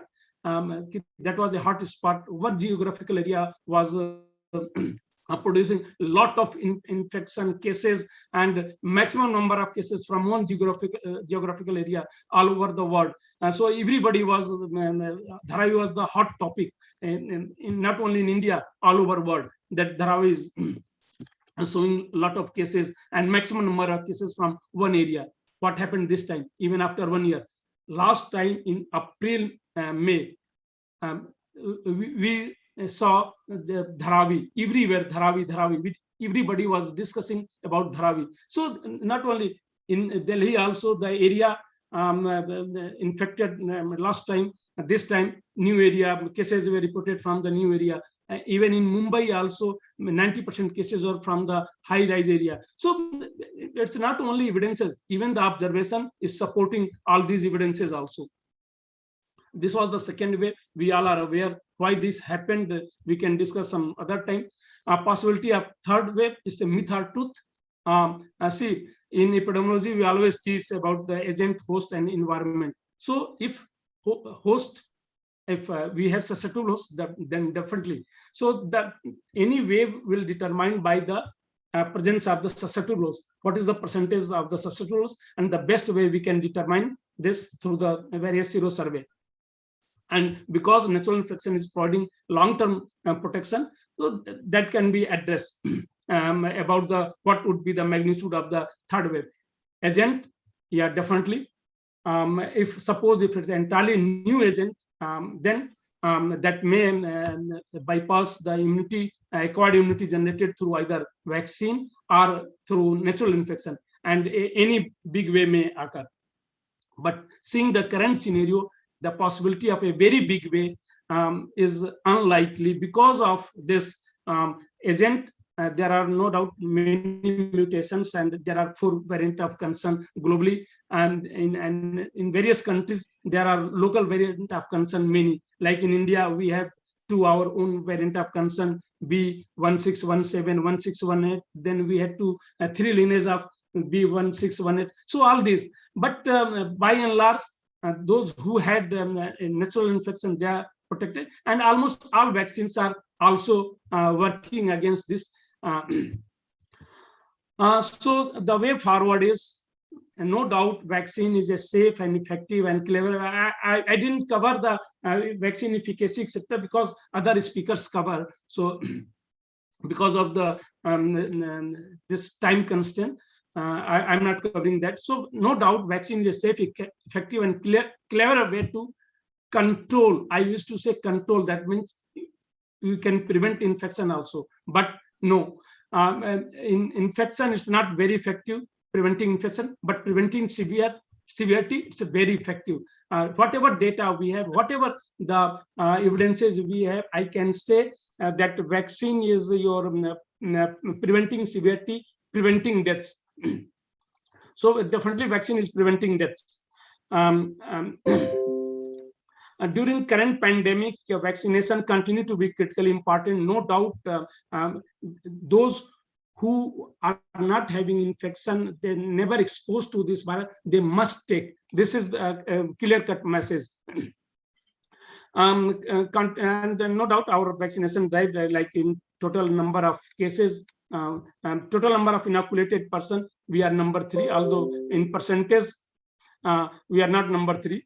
But there is a global demand mismatch in COVID-19 vaccine. Many developing countries who cannot produce the vaccine will fall behind in the race. There is a growing criticism of the vaccine inequality or unequal access to vaccines between rich and developing countries.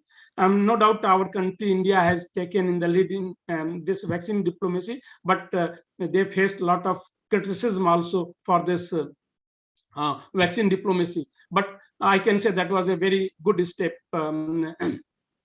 So in current scenario, vaccine is a very precious substance and must be used very judiciously. Many countries, including India, like our country, have created a lot of priority list. Initially, healthcare workers, then frontline workers, and then your above anybody above 45 with comorbid condition, then anybody above 45, and now above 18. So now we have sufficient evidence that natural COVID infection evokes an immune response. Hence, as per the global scientific evidences, till now, individuals who have recovered from the documented infection need not to be included in the priority list. Because it's as I mentioned earlier, it's a very precious commodity. Let's use it judiciously. There is no need to vaccinate people who had documented COVID infection. These people may be vaccinated after generating evidence that vaccine is beneficial after natural infection. This is just a speculation that after this natural infection, if you take vaccine, that may provide that may act as a booster dose. If I am protected, why I need a booster dose? See, I am a scientist and I believe in the scientific evidences, not in the many speculations. And whatever evidence we have, I can say there is no need now. But vaccine must be given to all other those who never had infection, because of this reason only they are reducing severity, and they are reducing the deaths. So overall hospitalization, overall burden of the health system, and mortality, and overall the morbidity also, that will be reduced by this vaccine. So vaccination will play an important role in preventing future waves.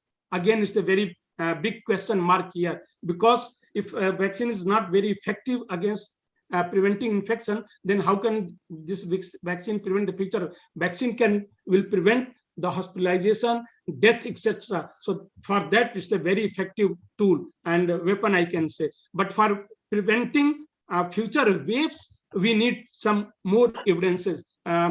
Till last month, I used to say that only vaccine will prevent the future waves, but now I cannot say this. And that's why we are requesting that free sharing of the data in public domain for researcher to predict any third wave or fourth wave or fifth wave, 10th wave, any wave. So this is all about vaccine and myth. I tried to remove many myths removed by Dr. Jagat Ram, so I didn't cover that, and also by Dr. Mr. Jain Singh also, he removed a few. So thank you very much. Thank you. Thank you. Thank you, Sanjay. Thank you for giving strength to your discussion by giving various evidences. And very strong evidences has been created by experts like you and other colleagues of yours, which has perhaps given a lot of important base. And of course, we have tackled first wave. We are practically tackling second wave, and let us pray. Pray में भी बहुत शक्ति होती है. उसको हम deny कभी नहीं करेंगे. कि let us pray and collect ourselves in a manner scientifically so that we face, if at all, the third wave. So now, after that, I would like to invite. Sir, sorry to intervene. I welcome to Dr. R.K. Goyal, Vice Chancellor, Dipshuru, and Dr. Vinay Agarwal, past National President, Indian Medical Association. Welcome to all of them. Great. Welcome, Dr. Goyal, Dr. Vinay. I'll get back to you when I finish with my speakers. Dr. Rajiv Sood, who is our friend, our colleague, a very eminent urologist, as well as he had been Dean of the PGI RML, the founder Dean, and he has contributed a lot. And if you try to recollect many of my medical professional colleagues, that during the first wave, within 2-3 months, while devoting his services for the cause of COVID care, and he himself suffered with COVID. Of course, we will like to hear from his experience also, that he suffered with COVID, and then I'm sure what was his experience with vaccination, and what he feels as being the important advisor to central government about the vaccination. Rajiv? Thank you, Dr. Agarwal, for the nice word. Always it is pleasure to talk to you in person also, and in such meetings. This is great. Thanks to Mr. Tiwari also and Double Helical for this opportunity to interact with the stalwarts who are all in the panel today. And as you have mentioned, we all know that I'll tell you that RML Hospital has been with the always dedicated center, whether it is swine flu, dengue, or any other problem, any endemic epidemic. And therefore, the cases started coming in RML. When the problem started, I was in charge of the accommodation, arrangements for the doctors, distribution of the beds, and so many things. And for 2.5 months, it was going on, and then I suffered myself. And not only me, in LNJP, Dr. Tutil, in Lady Harding also, Dr. Nirendra and Mathur, many of us who were managing the hospitals, they all suffered one by one. So that is the history. I was in ICU, and with the good wishes of all of you, I could I survived, and one of my colleague, Dr. Asim, who was in the same ICU, he collapsed. So this is all the history. Now coming to RML hospital experience, what has happened? There was no sign of any vaccine or talk about any vaccine in the beginning. And when initially the patients came that we have traveled and we are running fever, corona to nahi ho gaya. So that doubt we were just ignoring, and we were saying no, it is news is coming from outside, and there is no corona here. We have not seen, and suddenly we found the case of corona. And after that, the first case also came in Delhi to RML hospital, and also first death was in RML hospital, and there was an inquiry on that how can death happen in corona, and you know where we stand today. So this is the history. As Dr. Agarwal mentioned, I am sharing, recollecting, and my experience, how I felt, how I was isolated, what about mental health, what is the importance of home isolation. These all aspects were there. And there was a talk of about vaccine, and people were not believing that vaccine will come and it will become reality so fast, because it takes time. It takes time. Then now, but to cut short, almost everything has been discussed. And now in India, we have our own vaccine also. We know that Covishield, Covaxin, and Sputnik, these are the three approved vaccines already. And a BioE subunit, Zydus, and SI Novavax, they are in the pipeline and already considered by Government of India to be used to achieve our targets. In fact, BioE subunit, 3 million doses already, the pre-order has been given, and it has been estimated that as Niti Aayog, Dr. Paul has already calculated that we will need to vaccinate 1 billion people.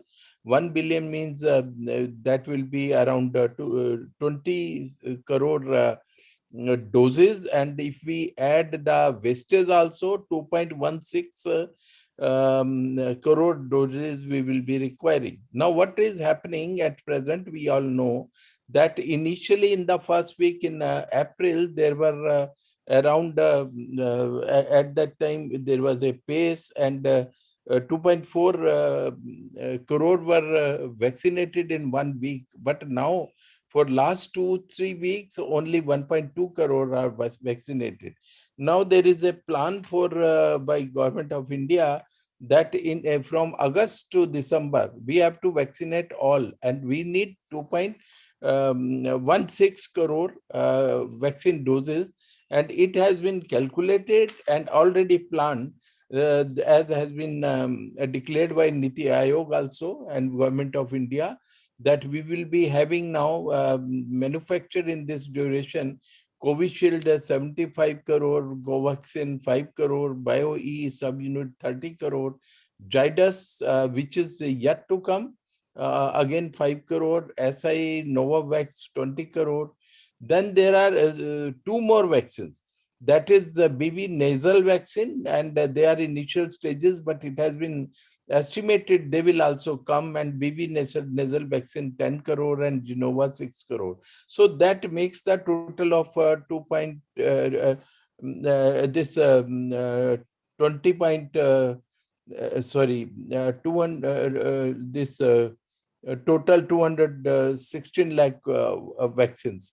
So to reach that figure, this is the plan. As we are discussing about Indian policy, and everybody has to be vaccinated who is eligible. Already it has been discussed that lactating women, we have already allowed to Government of India to get vaccinated. On pregnant, where the second trimester and becomes the problematic time, that will also come. And children, the trial has already started, and moreover, it has been decided by UP government, and also now 2 days back by by MP government also, that parents of in MP 12-year-old children, and in UP parents of 10-year old children or less old children, they will be given priority to get vaccinated. So that is also when the talks of third wave, that probability of third wave, and the children, because they are not vaccinated, they may start going to schools, they may get exposed because of their basic nature of children, that it is difficult to maintain social distancing once they are allowed outside. So that becomes important. Now coming to the vaccination status, we are vaccinating a very huge population in India. What has been done in Israel, there was a mention I heard about Israel and USA. One word on that, that in the USA the population is 0.33 billion and we are 1.39 billion. So we are 4.5 times than USA. And Israel is less than 10 lakh, and we are 140 times more than Israel. So covering 60% or 70% in Israel is one thing. And you have seen the results, that how the rate came down to 0.004 or whatever is there. And USA also in vaccinated, the probability of infection and death is coming down, the severity is also coming down. But in India, my apprehension, when I'm discussing, all the who are important are there. In polio vaccination, our target was that vaccinate everybody on one day, and the whole program was there, and two variants were there, and in one go we will vaccinate, mass vaccination, and then second time we will vaccinate with the other vaccine. So that strategy is difficult in India. Therefore, our policies are has to vary, and we cannot vaccinate everybody one day or simultaneously, unless we reach maybe in the 2022, when sufficient vaccines, sufficient manufacturing is available. We have already 3 approved vaccines, and other vaccines are going to be approved, 5 vaccines, and we are having the Pfizer and Moderna also going to be allowed. In USA, you know that this week they have allowed Chinese vaccine. WHO has allowed Chinese vaccine, actually, not USA. So WHO has given approval for Sinovac, and that is also getting added to the world population. And with this vaccine availability, how it is going to help? Now we know that the herd immunity, which we are talking repeatedly in our talks, that is the most important thing. In Delhi, there was some study was done by antibodies testing, and it was found that 56% of the people in that study who were studied, they were found to have the antibodies. But when we saw the second wave, so many infections came, and the death came. So when we calculate as per numbers, we know that what was the apprehension, that at different ages, like first wave was for old people, second wave was supposed to be for the younger people, third wave is suspected for the children. When the data was analyzed, this is a myth. This is not true, and whatever percentage we were getting of the children being affected in the first wave, the same ratios we are getting now in the second wave also. And this all depend that how fast we can vaccinate, how much we can observe the corona appropriate behavior. I'll tell you that India is doing because of this measures by government of India, and also because of the vaccination, because 15% of the population is vaccinated with 1 dose, and 3% with the 2 doses. and it will take time. Our target is 1 crore people to be vaccinated every month, but that is also very difficult to vaccinate everybody. But that is why in one go, and it is estimated that if everything is going well, all the 8 vaccines are approved. We get the imported vaccines also. Wastage is also taken into account. Then we will be able to, by the end of December, we will be able to vaccinate people. And herd immunity, we may reach, that is when we can be maskless if we are in the workplace amongst the vaccinated people and not in the public places. So that is what has happened to US. And also we are getting some drugs, the cocktail of a monoclonal antibody which has come. That is the first true treatment. The president USA also took that treatment of monoclonal antibodies, and this has been, manufacturing has been allowed in India also, and this will be used, and this will be the first true treatment which will be available. Now comparing to the USA and Israel, which is repeatedly talked about, I'll tell you that in USA, in spite of 0.33 billion population, the deaths are 6.12 lakhs, and our population is 1.39 billion, and in, our deaths are if 3.47 lakh, but in absolute terms, if we calculate, this will go to 27 lakhs reduced. So if in USA you calculate 6.12 lakh into 4.5 factor, then their comparable deaths will be 27 lakh, and in Israel also there will be around maybe 3.6 lakh or so. So they're much more than India. So it is the perception that India has not fared well in the control of COVID is wrong.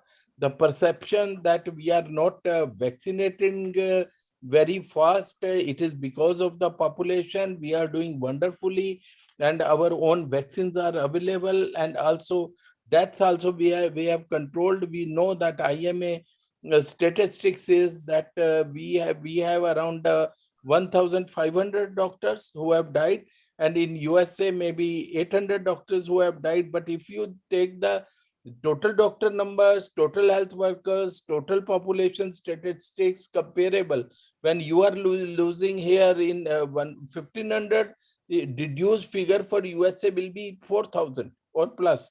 So on all the fronts we have done well, and vaccinated people in health worker, it has been studied in by IMA also, in Max also, in the health study on health workers, and also in other institutions. It has been found that if you are vaccinated, those doctors who have died, those who were studied, maybe 329 only were studied out of 1,500, and it was found that in those only 3 to 6% they were vaccinated.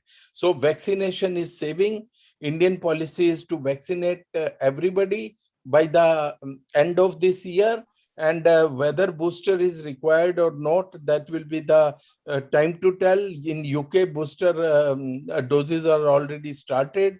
Those who have COVID, when they should be vaccinated, Dr. Rath has said that we can postpone that till the studies are available. It is all because of the expert opinion. We are vaccinating them. Earlier, we were vaccinating after 15 days, 1 month. Now we have given the time of 3 months or more after first COVID infection. But the key is herd immunity. How you acquire it is another way. The key is that the facilities to treat, the key infrastructure that we are working, and the third one is that appropriate definitive treatment. Maybe antiviral agents, they can be the direct viral agents, or they can be the monoclonal antibodies, and work on all the aspects is going on. We are very sure that third wave, it can happen anything. but what is my presumption that third wave is not going to be that strong.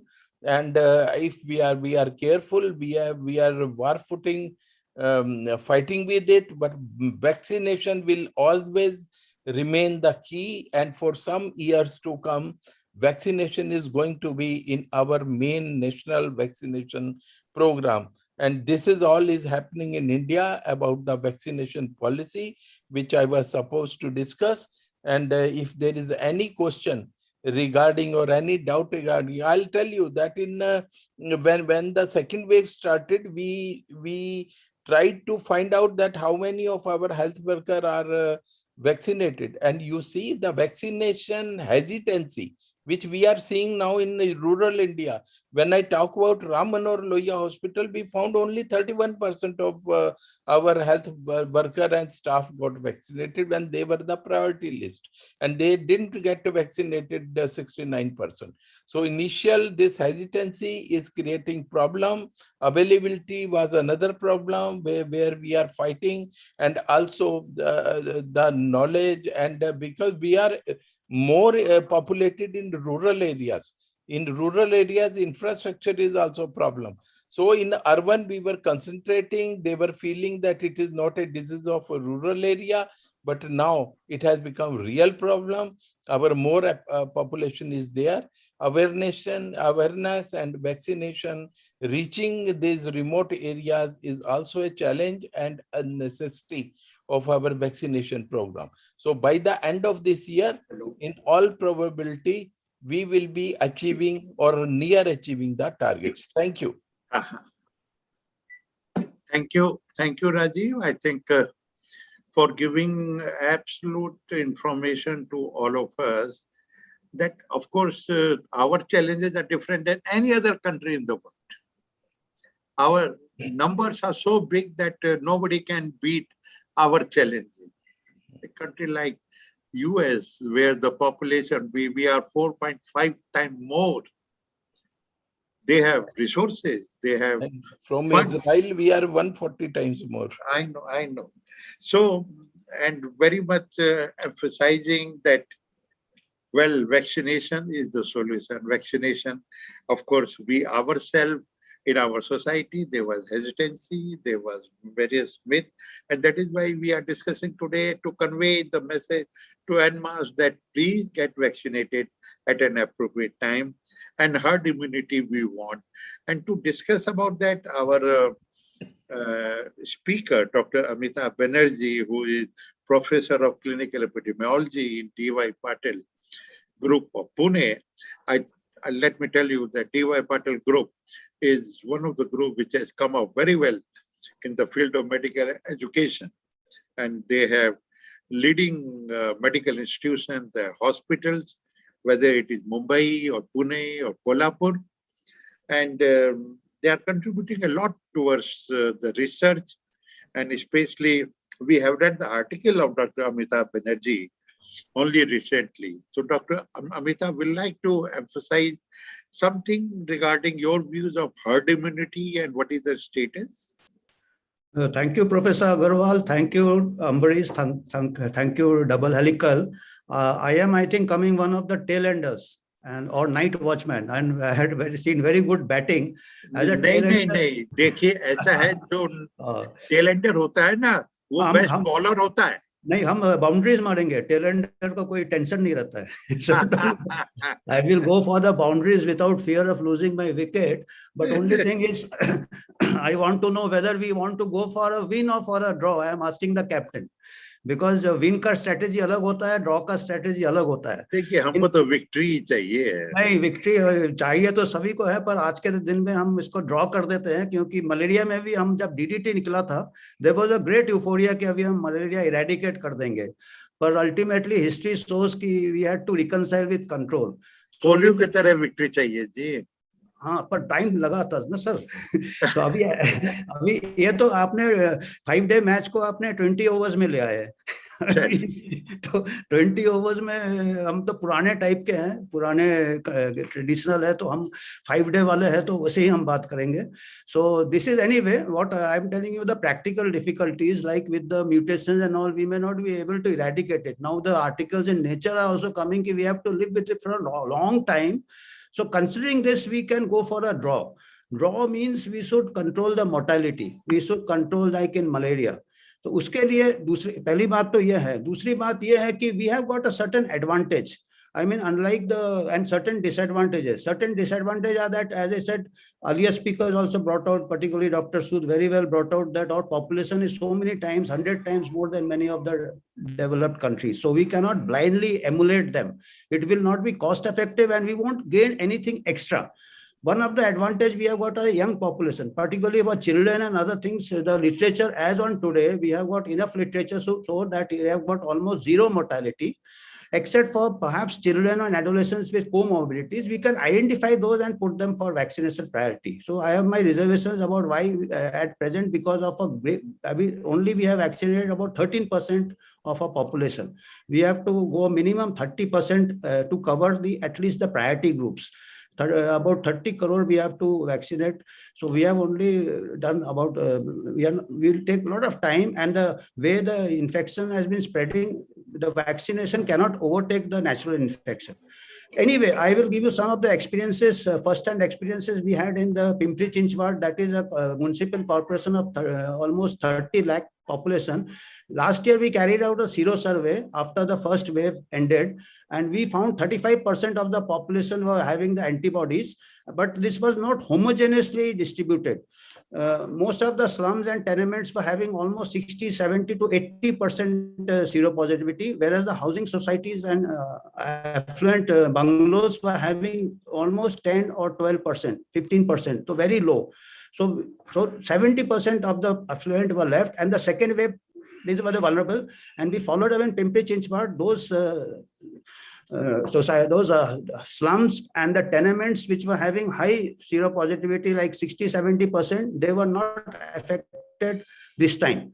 So that shows what Dr. Sanjay Rai was also saying about Dharavi. We had seen it in our corporation. D.Y. Patil was given the responsibility of carrying out the survey. So we followed up this year. We see that there is some protection at the population level.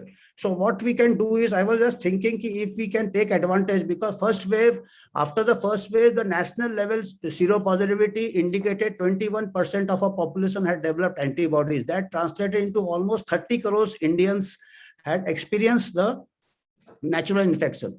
And as per the recent articles, which also brought out by Dr. Sanjay Rai, Nature article today shows that there is long-term immunity from natural infection, and this antibody level does not correlate directly with immunity. It is the T cells and their other factors. The immunological basis are the other factors, the memory cells and other things. So as it is, we can have long-term memory. In any case, we have got a very good surveillance system nowadays. Every antibody test, every RT-PCR is linked up with Aadhaar card. So we can, for the time being, we can exclude those people. And I believe the ICMR is planning a 4th round of sero survey, would be very helpful, because in the first wave, we had 30 crore people already having the natural infection. I think after the second wave, which was many times more, we may find that 60 or 70% of our population might have reached natural infection or might have reached some level of immunity. So giving our resource constraints, we can exclude them for the time being and concentrate on the group who have never, or besides this antibody, we could also have a list of people who have had a RT-PCR positive in the past 1 year or 6 months. They can also be included, seeing the vaccine crunch.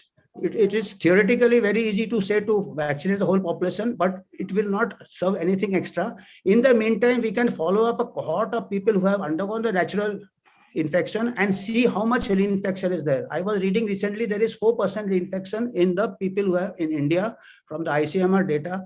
The reinfection rate is only 4%. We have to follow up to see how severe the reinfection had been. If it had been not severe enough, we may exclude them for the time being. It will save the vaccine and the resources. And if there is a lot of reinfection, lot of death, then we can anytime revise it. But as from the even Dr. Sanjay Rai brought up some world studies or own ICMR data, the reinfection is not very common after natural infection. Secondly, we don't know the efficacy of so many vaccines. It is very good. All have been come into the market under emergency use. So actual efficacy under trial conditions are different from actual efficacy at the population level. There, the absolute reduction may be entirely, maybe more modest, as brought out in recent paper in Lancet. Everything does not translate so smoothly into the field conditions. So idea is that a lot of money will go into immunizing the whole population, which will be exceed our whole health budget. So other vaccination, childhood vaccination, measles, polio, and others will suffer. Child deaths will suffer. We are trying to save the children from COVID, which the data shows they are not dying from COVID. Perhaps except for, we can identify children with comorbidities and put them for vaccination, but healthy children for the time being, even in our survey last year in the field practice area, we found an equal amount of seropositivity in children 12 to 18 years compared to adults. They were also having overall 35% of seropositivity. So children are already infected. Children are already developing natural infection. So that is matter of health economics. So I think this is only what I wanted to convey. That's all. Thank you. Thank you, Dr. Amitabh, for giving a very crisp picture and what is the role of the seropositivity, serosurveillance, giving examples of a city like Pune, which is one of the very important city for the country. I think since we are running very late, I would like to invite our expert for a very short comment. And we have our expert, Dr. Ramesh Goel, the Vice Chancellor of the only pharma university of the country.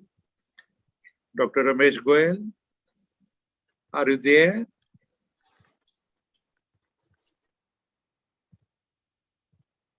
Dr. Ramesh Goel? Tiwari ji, professor Ramesh Goel हैं. You may call to Dr. Vinay. He will join soon. Okay, I think maybe that he's disconnected, but we'd like to invite my friend, my colleague, Dr. Vinay Agrawal, the then president of Indian Medical Association, a very activist for the benefit of medical profession and for the benefit of society in our country. Thank you, sir. Thank you, sir. And thank you, Double Helical. Thank you, Tiwari ji, for organizing such a lucid and very, very informative webinar on COVID vaccinations. I mean, this kind of information going around is really will be very, very helpful in controlling the entire thing. I will just add some few things, important things, which will be for universal COVID vaccination programs. You know, what is more important is that, you know, like rightly said by Dr. Sanjay Rai also, and that challenge will be, and even Dr. Sood, challenge will be in villages, vaccinations. Now, vaccinations, procurement, I want to say through this webinar that there was no problem before 30th of April. All problems, I mean, all three phases of vaccination, whether phase 1, when 60 plus were vaccinated, second phase, 45 comorbidities plus 60 were vaccinated, and then 45 onwards were vaccinated. There was no problem from 30th April. The vaccination was going very smooth because it was a central procurement, and the central was providing to the states and even to private players. Now, the entire thing has got a lot of setback as far as vaccination program is concerned because of a lot of confusions. Now, confusions were procurement, and confusions were of procurement by even by the states and by private players, and at different rates at different time. And even they talked about the global tenders and all those things. And finally, I think the best solution for this entire thing will be again a central procurement, and all national programs have been monitored, controlled, and managed by the central government. So I personally feel even this COVID vaccination program has to be taken in their hands. Then only there'll be a smooth this thing. I am not bothered what rate the states are getting, what corporate, central is getting, what will be the system of going for the price and other thing. And private players will be ready to give vaccinate in whatsoever way. Let me tell you, in Delhi itself, 150 COVID centers and the vaccination centers are closed.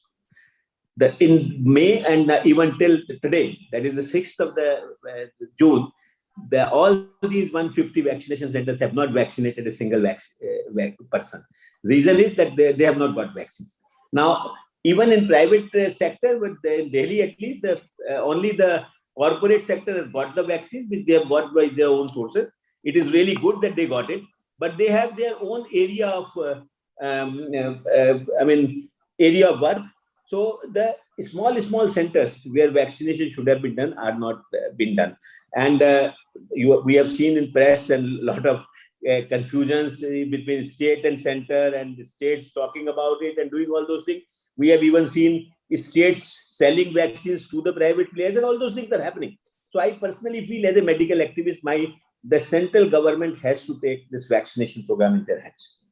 And this entire thing of this fourth this thing of drive of vaccination between 18 plus, I'm sure I'm not talking about the availability of it. I'm talking about the equitable distribution of the vaccine. Vaccines available. At least it should be equitably distributed. And that kind of a distribution, if it will be there, there'll be a smooth. Simultaneously, I think a more and more drive has to be done for taking vaccinations to villages. I mean, let me tell you, it will be really difficult because of our infrastructure in the villages and other things. How are we going to vaccinate? How are they going to accept even vaccinations as such? And vaccinating that population will be a really challenge. I was just talking in one of the webinars in the morning that like we have political ruts, we should also think about having vaccination ruts going around from village to village and taking vaccinations from door to door. And we can even involve the Panchayati Raj system. Panchayats have to be involved in this vaccination drive. Some kind of a training has to be given. We have ASHA workers there. We have primary health centers or sub-centers. Few of them may be working, few of them may not be working, then has to be updated. But the vaccination drive has to be taken up to that level. And I'm sure it has to be made available too. And so with those words, but I'm seeing a silver line that in the last few days, the procurement and availability of vaccine has improved. I'm sure the moment better sense will prevail and the central government takes over this drive, this speed of the vaccinations will go up. It is the challenge is more and more persons should be vaccinated. I am very confident with these kind of confusion, states creating versus center or central creating versus states is not going to help in the entire vaccination program. So somewhere this equitable distribution, and simultaneously I also feel some very irresponsible statements about vaccinations and other things also has to be checked by the central government, which are also affecting some of the myths which are going around in villages had also to be checked. Now those things also needs to be checked at the level of a center. I can only wish that we have seen the worst possible time in wave 2. We have seen almost about 800 doctors today. The list is of 800 doctors sacrificing their life in the wave 2nd, and almost about 800 plus in the wave 1. And it's really a sad story. And medical professionals who are serving are, we are losing them while serving. So that's a kind of, let us not have any more doctor, any more person go by this, and the only way is the vaccination. So with these words, we will thank you very much. We are with you that there has to be a appropriate system, and we don't want to lose our medical professionals. Absolutely. They are the backbone of running the entire care system for the country. And I do not know, Tiwari ji, mera video nahi dikh raha hai, but I am continuing. Thank you, Vinay. I think is Dr. Vijay Agarwal or Dr. Sunila there? One of our experts? Dr. Ramesh Goyal has been joined. Dr. Ramesh Goyal ji, are you there? Yes, I'm there. Yes. So we called you earlier, but okay. Please give me your short comment, because we are running late. Short comment about your views about vaccination. Yeah. See, first thing is I would like to thank Dr. Tiwari, Mr. Tiwari for inviting and giving me this opportunity. And I would like to make a little comment about the CDSCO DCGI, our close associate, Dr. GN Singh. Let me tell you, nobody likes policemen or DCGIs or CDSCO. There was a time like that. But when Dr. GN Singh came here, whole picture has changed since then. And it's not because he is present, but it has really changed, and the industry believe what they think. Not only that, even the reputation, international reputation has also gone up like anything. If you visit IPC, if you visit various places, you will find that it is there. I remember that in 91, somebody asked that your drugs are cheap because they are not of good quality in one of the conference. And we could clearly tell that no, that's not true. But now it is all the more true. And very important is that in this COVID time, the fast approvals, emergency authorization, and regulatory relaxations, which have been there all over the world. So that is for sure, it has definitely brought a change. And let me tell you, in India, the rules are more stringent than in other countries. Let me tell you, even in US, anytime they are relaxing, but we are quite strict in that. So that is the case. Now, my little question, and I will end here to Dr. Jain Singh only, that see, clinical trial is the backbone. It is not simply for getting approval, but it tells us what precautions should be taken, which patient should not be given, and they come only when the results are properly, I mean, the clinical trials are completed. Like the problem of thrombosis, problem of any what have appeared and some of the life lost, maybe 0.04%, but yes, they may be very close to us also. So all these things can be avoided if this is done. So how comfortable you feel when you, as a DCGI, if suppose you are there and you have to give the regulatory relaxation or emergency authorization, how you view it? Thank you again.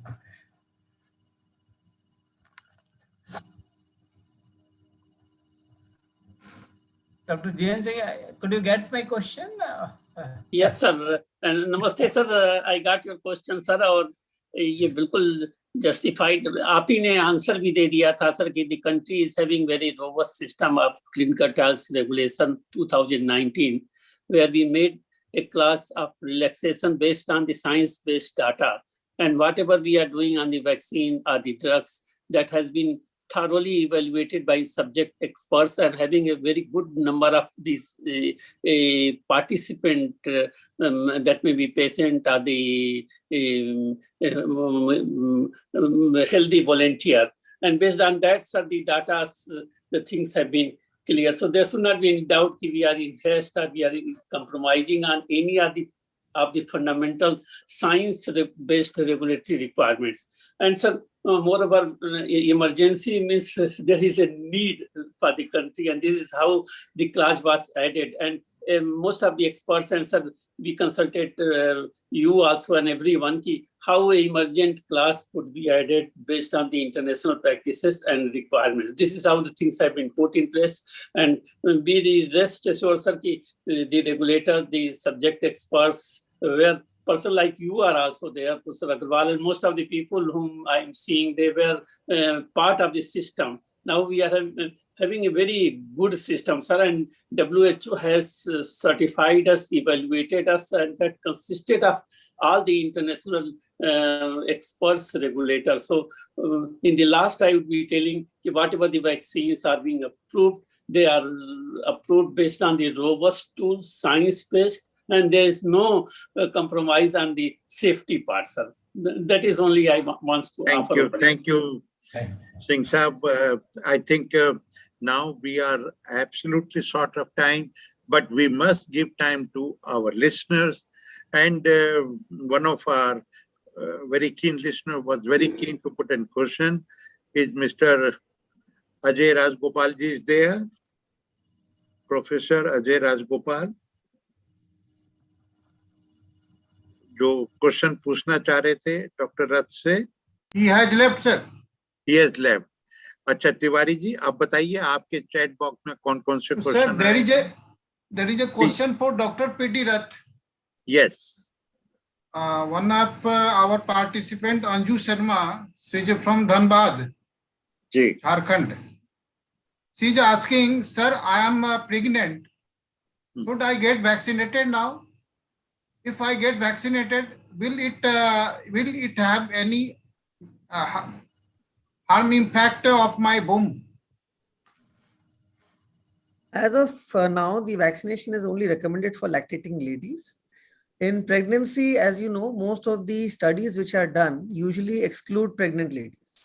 So the safety in pregnancy is not yet well established. But having said that, it is risk versus benefit. So people who are pregnant who also have comorbidities, which puts them at a very high risk of infections, must be vaccinated. But if you do not have comorbidities and you do not belong to an area where there's a lot of infection happening around, then you could probably wait for the further recommendations. Thank you. Thank you. Sir, now second question goes to Dr. Sanjay Kumar Rai. Sir, this is a question from Barodara, Gujarat. Yeah. Mr. Prem Mathur is asking, I had get vaccinated first dose of the COVID shield. Now, should I get the other dose like a Kovac or a Sputnik, whatever is possible? Is it possible? And Dr. Rath has already covered this. We don't have any idea about the efficacy. We don't have any idea about the safety of this type of cocktail. Till such time we have this evidence, we can't recommend. So in current scenario, we are not recommending. Okay, thank you, sir. Any other question, Tiwari ji? No, sir, all over. And thanks a lot to all of you, sir. So I think I will like to conclude that all our experts have given wonderful deliberations and advice. And the outcome is that vaccination, any myth against vaccination is wrong. We have one of the best possible vaccination of our country. We are proud of that. And we, of course, many more different vaccines will be added accordingly, whether they are indigenous or from outside. There will be scaling up of the numbers of vaccines. And India is a big country. It is one country, perhaps we cannot compare the example of India to any other country. But at the same time, it is our responsibility, each one of us, whether medical professional or non-medical professional, is to convey to everybody that if you are into the group of vaccination, please do not hesitate. It is for your benefit. It is for the benefit of your family. It is for the benefit of people around you. And that is very important.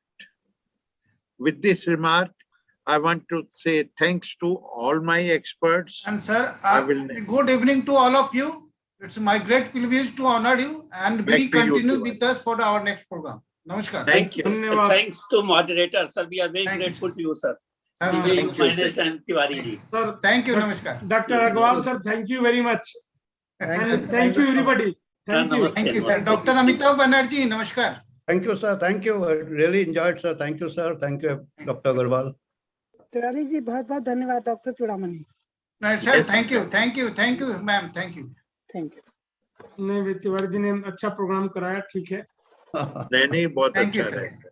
बहुत बढ़िया. Thank you to everyone. अच्छा रहा. Actually जितना mismatch है हमारा demand and supply में, इस समय हमें बिल्कुल ही उसको कम करने के लिए the best way is to avoid vaccinating those who had, और काफी कम कर सकते हैं इसको. Not only evidence, even for the logistic reason also. क्या मैम आप कुछ कह रही थी? डॉक्टर सरोज चूड़ामणि मैम, आप कुछ कह रही थी?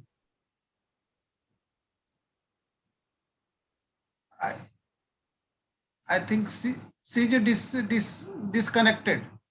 Okay, No issue. Thank you. चलिए ठीक है, नमस्कार सभी लोगों को। देखो।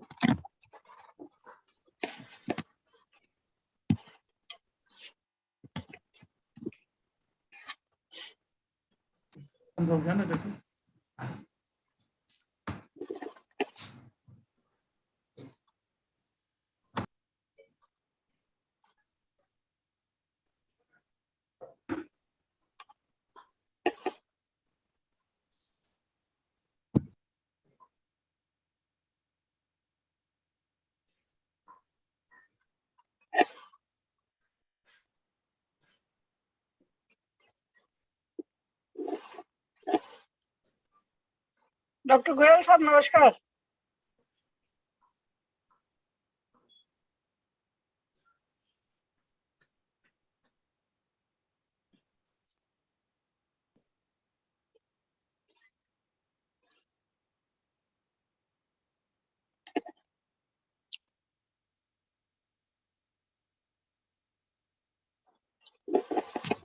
मैडम आपकी आवाज नहीं आ रही है।